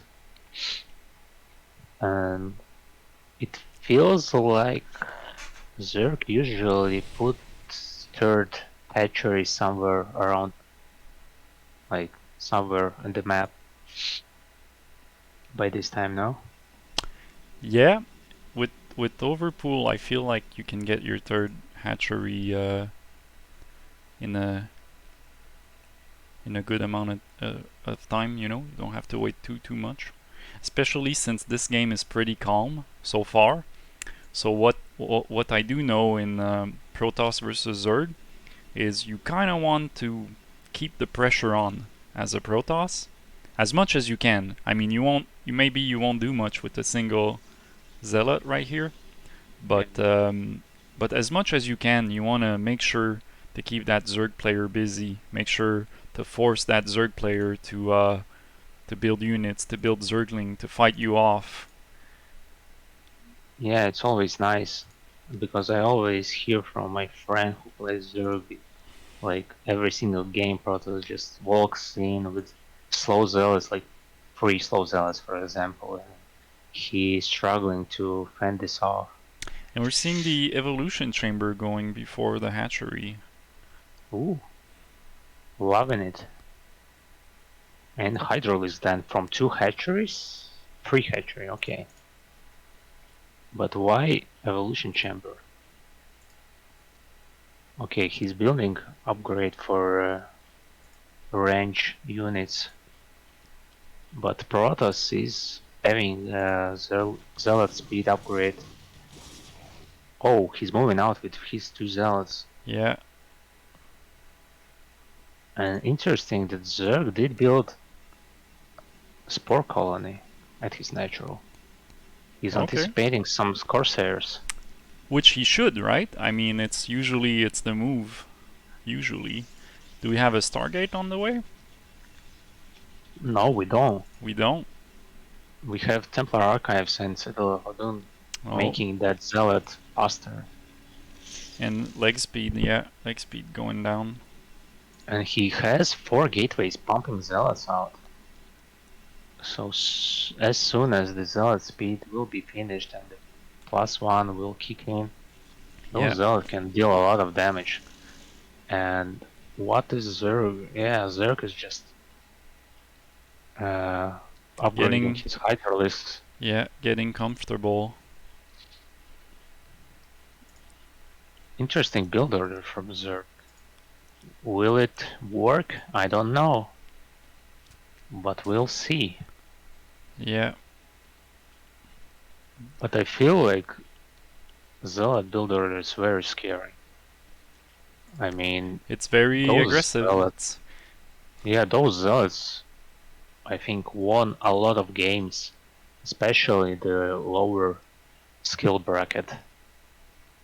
So let's see, there are Hydralisks pumping out from the hatcheries. Okay, so it's gonna be... Oh, And those Zealots feel like there's a lot of defense and he wants to scout if there's a third base somewhere. Okay, he sees that there's none. see there's no third base, so now he knows it's either a 2 base or a cheese. Or there's a hatchery somewhere else. Which also can happen. What's going on here? Oh, he's shooting the lurker egg back at the base.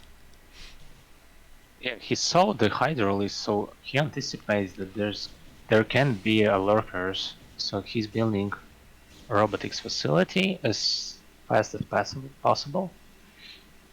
But there's slow Hydralisk going across the map. The range for them are finished, and the range upgrades kicks in. Yeah, and speed right after. Psionic Storm is not finished yet, but it will be soon. See, for me as a Protoss, when I see a bunch of Hydralisks like that, I don't like it. I don't like Hydras. Yeah, you need to survive to the point when you have enough cannons. Oh, he cancelled those. Okay, he feels like he has enough to defend it. Because he have 2 storms ready. And he probably knows that if he defends this, he will be ahead.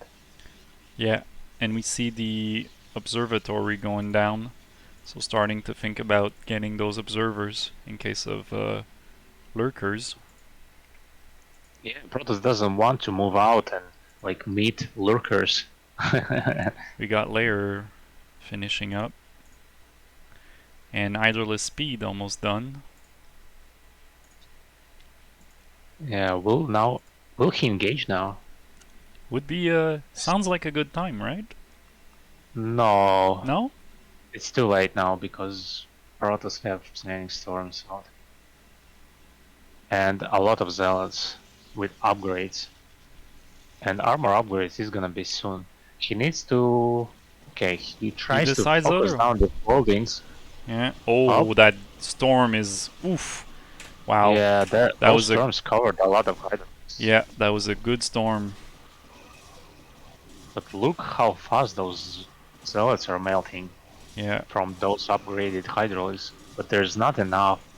Those storms did a lot of work to lower amount of Hydralisks. Look at the supplies. It's just... Yeah. way more. Way more Sostos than Zerg. Some Hydras going down. Lurkers Yeah, no lurkers. almost done researching. There goes the lurkers, but just Oh, won't be in time. that's sad. Yeah. As those zealots are tearing through the last sunken colony, supported by a small amount of the Dragoons, and there goes the GG. There goes the longest game in this group. As Or well, is and it? so we got a first win for User and a first loss for Bugnish as Protoss. All right. Let's proceed.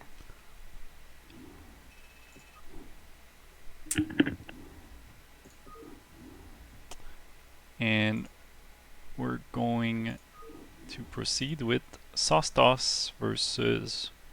Wait, we just did Sostos versus Bugnish. Versus User? We did... Okay.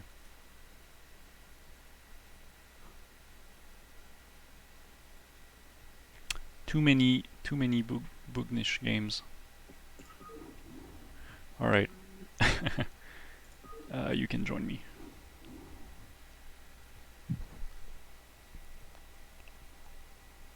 Mm-hmm. So yeah, so we saw User versus Bugnish, and now we're going to see Sostos versus Bugnish. And I'm not going to forget the overlay this time. Mm-hmm. I just want to double check. I am getting a tiny bit tired, and I might have picked the wrong... Is this the same game? Yeah, it is. Okay, so we just saw Let's this see. one, right? Okay. P Z. Yeah, it's the same one. My bad. Yeah, I already left. Okay.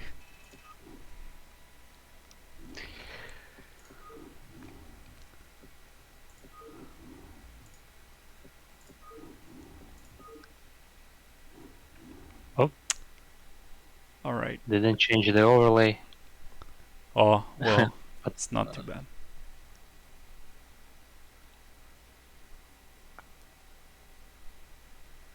okay, let's go. Let's not waste more I hope time. this is the right game. Yeah. I'm gonna get fired on the first day.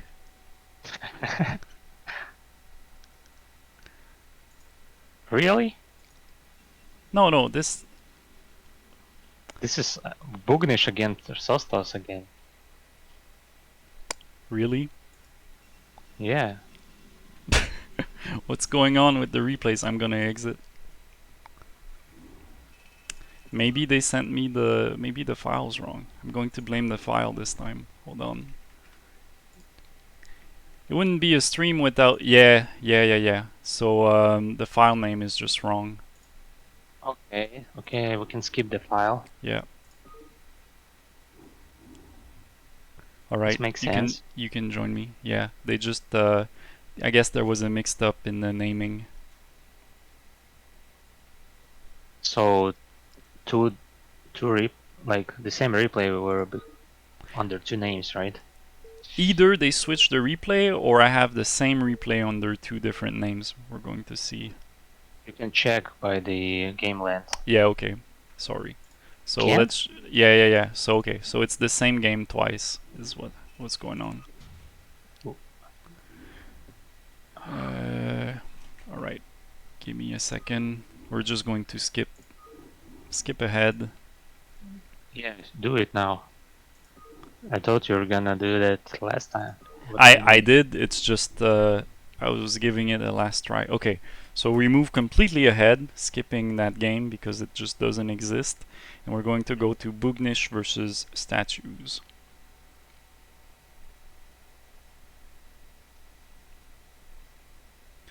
Alright. Let's go. I see you're in. Let's go.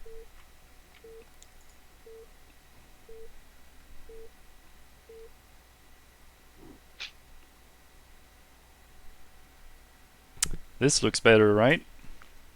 Yeah, looks right. Okay. So we got Bugnish has the Zerg in the top right, and Terran statues in the bottom. And this one, this is like the follow-up from the first two games. So they both won their first game that we saw today. And another Terran versus Zerg.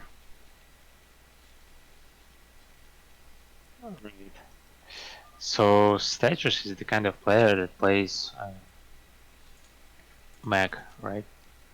Like he did in the first game. So this group is gonna be slightly different than the first one because of that. And the statues did write something about him. He's saying that he came on Team IKEA late last season, so he wasn't around at first, but then the IKEA team picked him up. He didn't win a single series in the entire regular season, and then out of nowhere he beat everyone in playoffs. Okay. So he seems confident in his skill, and he probably did improve since the last CPL, right? But Yeah. it could be another way around. And Bugnish here in the chat as the game was starting saying that he doesn't have any particular build order. So we'll see about that.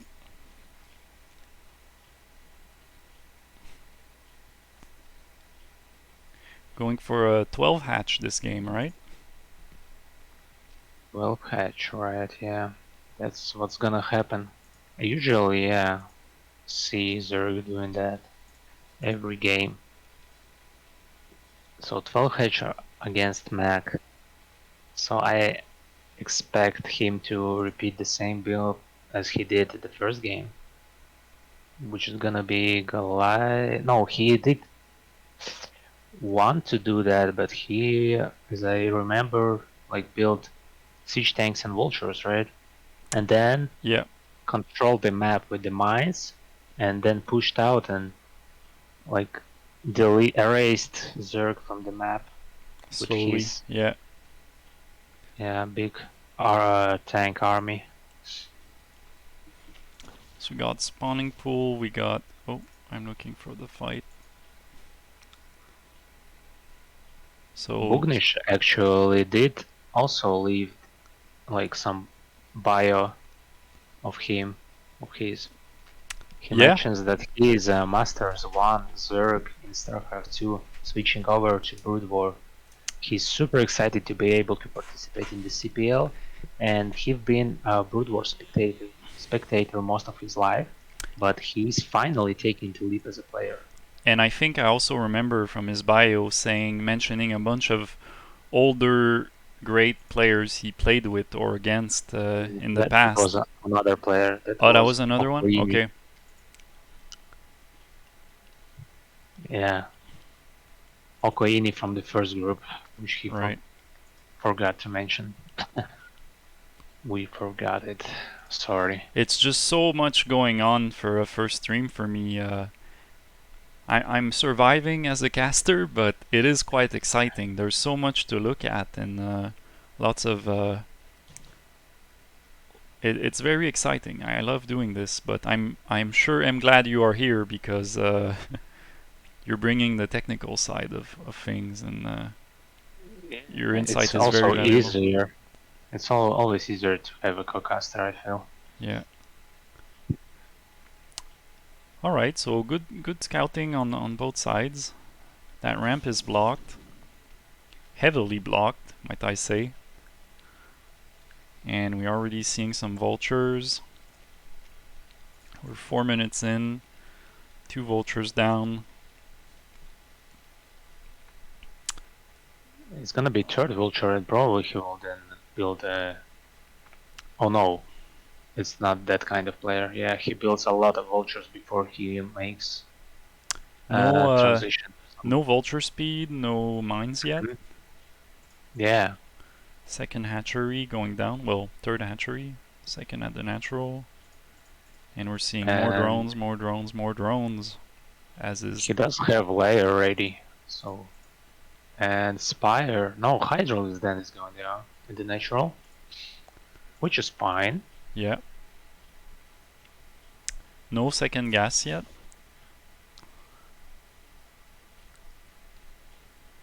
I guess you don't need that much gas if you don't have the Hydralisk then, right? Well, Zerk always needs gas. Maybe not this early, but still. Command center going Especially down.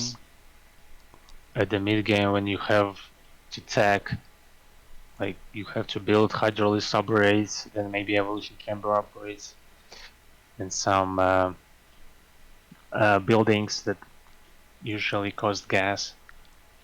And immediately going for Lurker aspect. I don't like lurkers against mech. They always feel weak.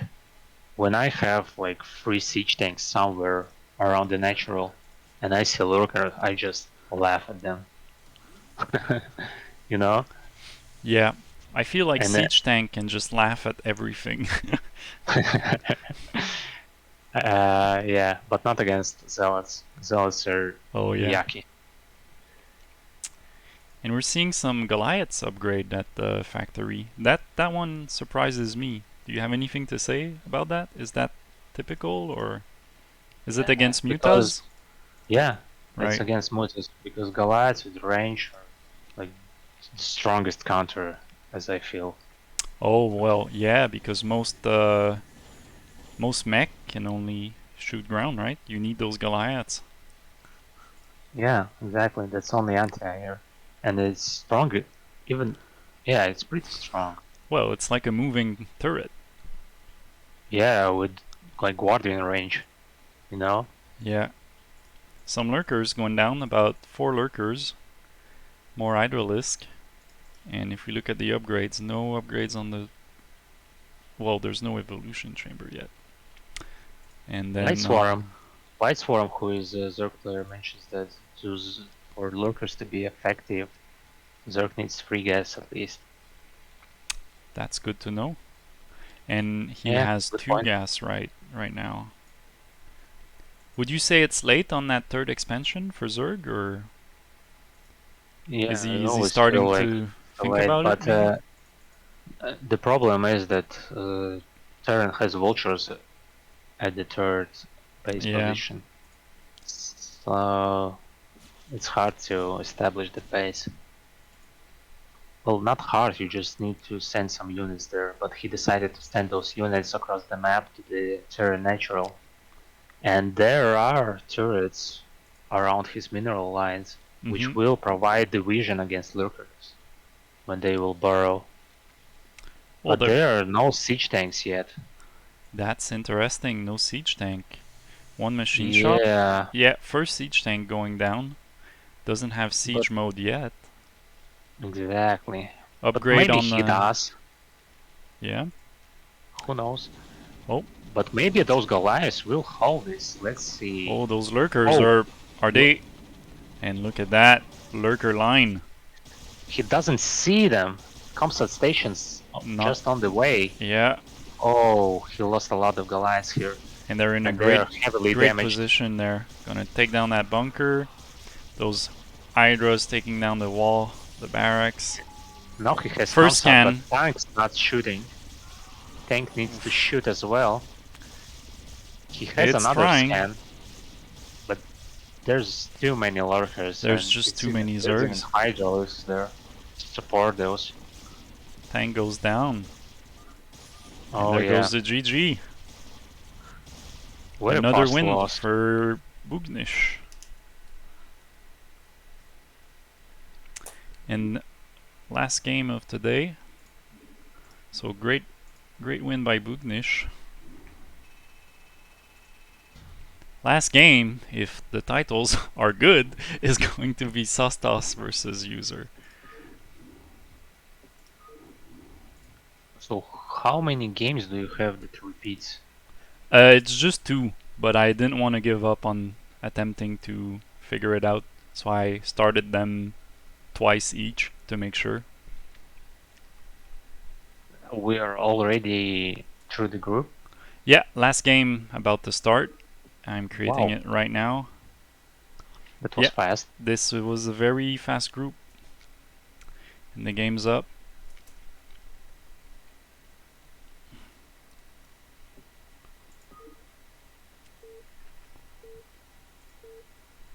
So we're going to see for last game today, Sostos, his second game, no, sorry, his third game against the user. And I'm just going to change the Okay, colors. I was just afraid for a second that it's the same game that we saw like 5 times in a row. Because it looks similar. Oh Red yeah, Protoss against Blue Zerg in the same positions. it's all one giant game that repeats. Yeah. You What know was it what? called? Groundhog Day? You know what we didn't see though, and maybe it was the maybe it was the one missing replay, but the one thing we didn't see, it was a Zerg versus Zerg mirror match. Probably it was. And it potentially could have been great. Oh, I'm sure. Too great. Too great for us to cast. I will send you the plot of those games. I have a timestamp Cool. or time code for the moment where the game starts. And I'm going to hide the replay. It was a precious game. It was actually the Light Swarm Oh, playing against someone. I don't remind who that was. Okay, anyway. we got the spawning pool going down. Looks like a 9 pool. Did you see an Overlord? I did not. There's no second Overlord yet. It's gonna be 9 full gas. So Protoss will probably need to build 2 cannons. Yeah, and the forge is ready to go. First cannon is going down. Wait, yeah, okay, I'm right.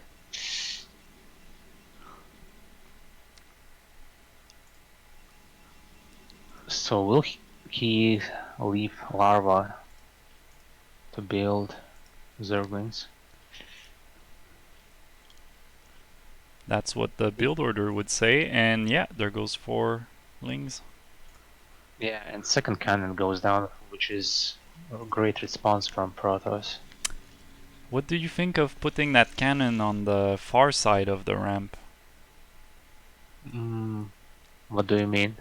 Far So, side of the ramp? uh, if you look at the cannon being built right now, it's on the right side of the pylon, which is away from the ramp. So, I'm just worried that if something can pass through the wall, will that second cannon come in handy? Yeah, good point. But I think that gateway will be like at the top of the leftmost Right, so it's going to block cannon. everything. Yeah, so but that cannon also covers the mineral line slightly, so it may be more useful. Okay, Oh two wow, Zerglings, 3 Zerglings died, and that there's a was lot of fast. Zerglings going like across the map. Yeah, doubling them up. Wait, did he get Burrow?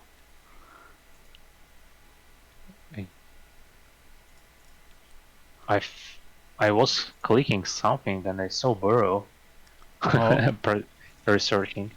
Maybe he will borrow somewhere his things? That would have been interesting. Okay, anyway. Zerling speed is finished, so he can run by. He will try to do that. Nah. He doesn't Nyx do is that just yet. finishing at the natural, and he's going for a core. Cyber core. Yeah, core just now. Feels a bit late. But what can I say? I'm not a Protoss player, but just It, by the feeling of the game. With that amount of Zergling, do you want to go Dragoon first, or would you go No. Zealots? Or Ore is needed for Stargate and everything Oh else. 'Cause yeah. Dragoons are not useful this early in the game. It's really for the Corsair, right? Hmm. You need core to build Citadel for the robotics and Stargate. Yeah. So the wall is holding for now. Was a good amount Oh, of Zerg early on, but those two cannons did some work, and that wall will hold for now, giving some time to Sostos to get ready with that Stargate. But instead, he's going for Citadel and Gateways. So I feel like he's gonna go Zealots with leg speed first. yeah, skipping the Corsair. Interesting choice and pretty unusual location for Zerg third hatchery. Slightly, yeah, unusual. Do you spot it? Yeah. It's a bit further away. It is possible that since Protoss doesn't have Corsair, he will miss the space. Do you think he knows? It's just usually when you have Corsair, you just go You're by the using perimeter them. of the map Yeah. and check every base. Well, he's probably noticing that his overlords aren't getting attacked. Hmm. So, Oh, you mean Zerg does know? yeah. Yeah, but it doesn't matter for him, I feel like, because he's committed to some Hydralisk push. So he will do that. It doesn't matter for him what Protoss does. Right.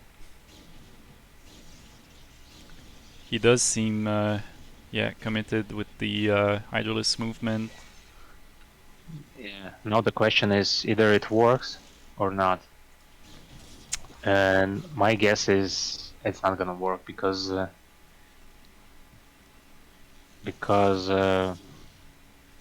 there's Zealot speed is finished and Zealots are moving out and it's just not enough Hydralisks even now. And he's supply blocked even. Ooh, that's never good. Yeah, Don't he want to get ordered supply like block. 3 overlords just to be sure he won't be supply blocked anytime soon. But it's too late. Zealots are already here. Yeah, those creep colonies won't be in time for the first wave at least. Yeah, drones trying to help, but Trying to yeah, block. there is no Hydralisk at all. Ooh, that's a big drone sacrifice to kind of try and delay the attack. Some Zergling Yeah, being built, but it's not looking good. Oh, more eggs just in time. And those Zerglings are just going to ignore the Zealots, blocking the ramp. yeah. First Zealots doing their job. Yeah. And I feel like it's a good time for Zealots to attack, right? Just before the Hydras. Although, in terms of upgrades, nothing on both sides. Yeah. I feel like the only way for Zerg to defend this is to build SimCity at his. Either you have more Hydra than Zealots, which wasn't the case this game, or you build SimCity at the natural, just put sunken colonies behind it, make some Hydralisks, and you can help with the drones to defend Oh, look at that that. first move out. Did you see those Zealots at the normal third? It was like, oh, there's no third base, but there was one, Ah, but he yeah. just didn't. Wrong scout. In this Yeah, second wave of it Zealot. would have been great if the game would have been longer, Yeah. right? So that base would have mattered.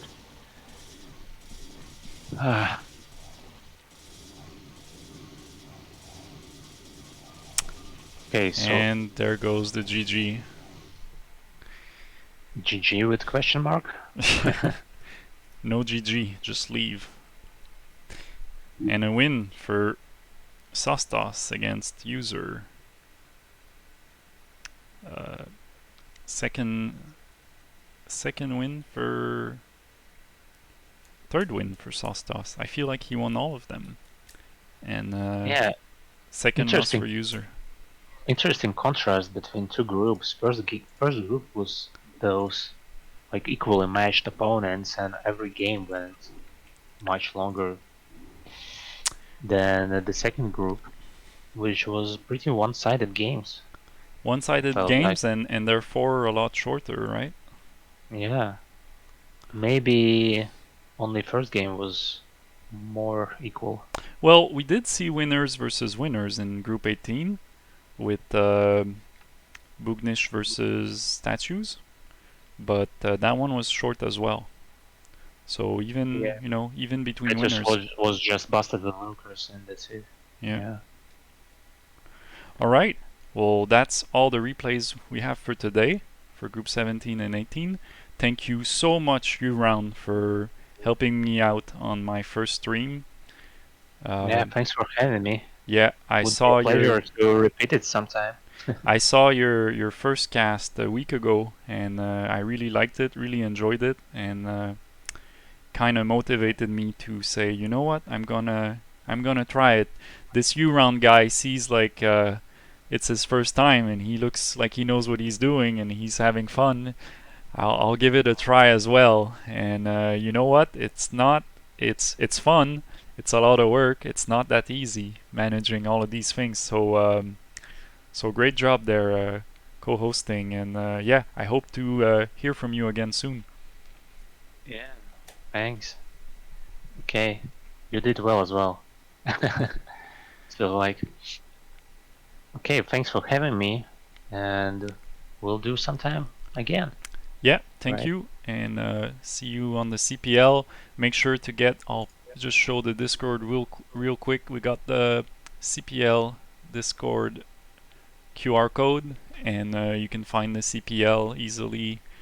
Just look for it, Coach-Pupil League, and it's a league for beginners, StarCraft beginners. So, well, yeah, we can say beginners, StarCraft beginners, and no matter what level you are, you can join up the CPL. The season is already in progress, but you can still register, and then maybe if there's an opening, you'll be able to join even though the season has started. And what happens is you get matched up in a team. We didn't really see teams today because I think it's preseason. But yeah, you get with a team and a coach, and you can learn StarCraft, and it's great fun. So if you want to learn StarCraft quickly, join the CPL.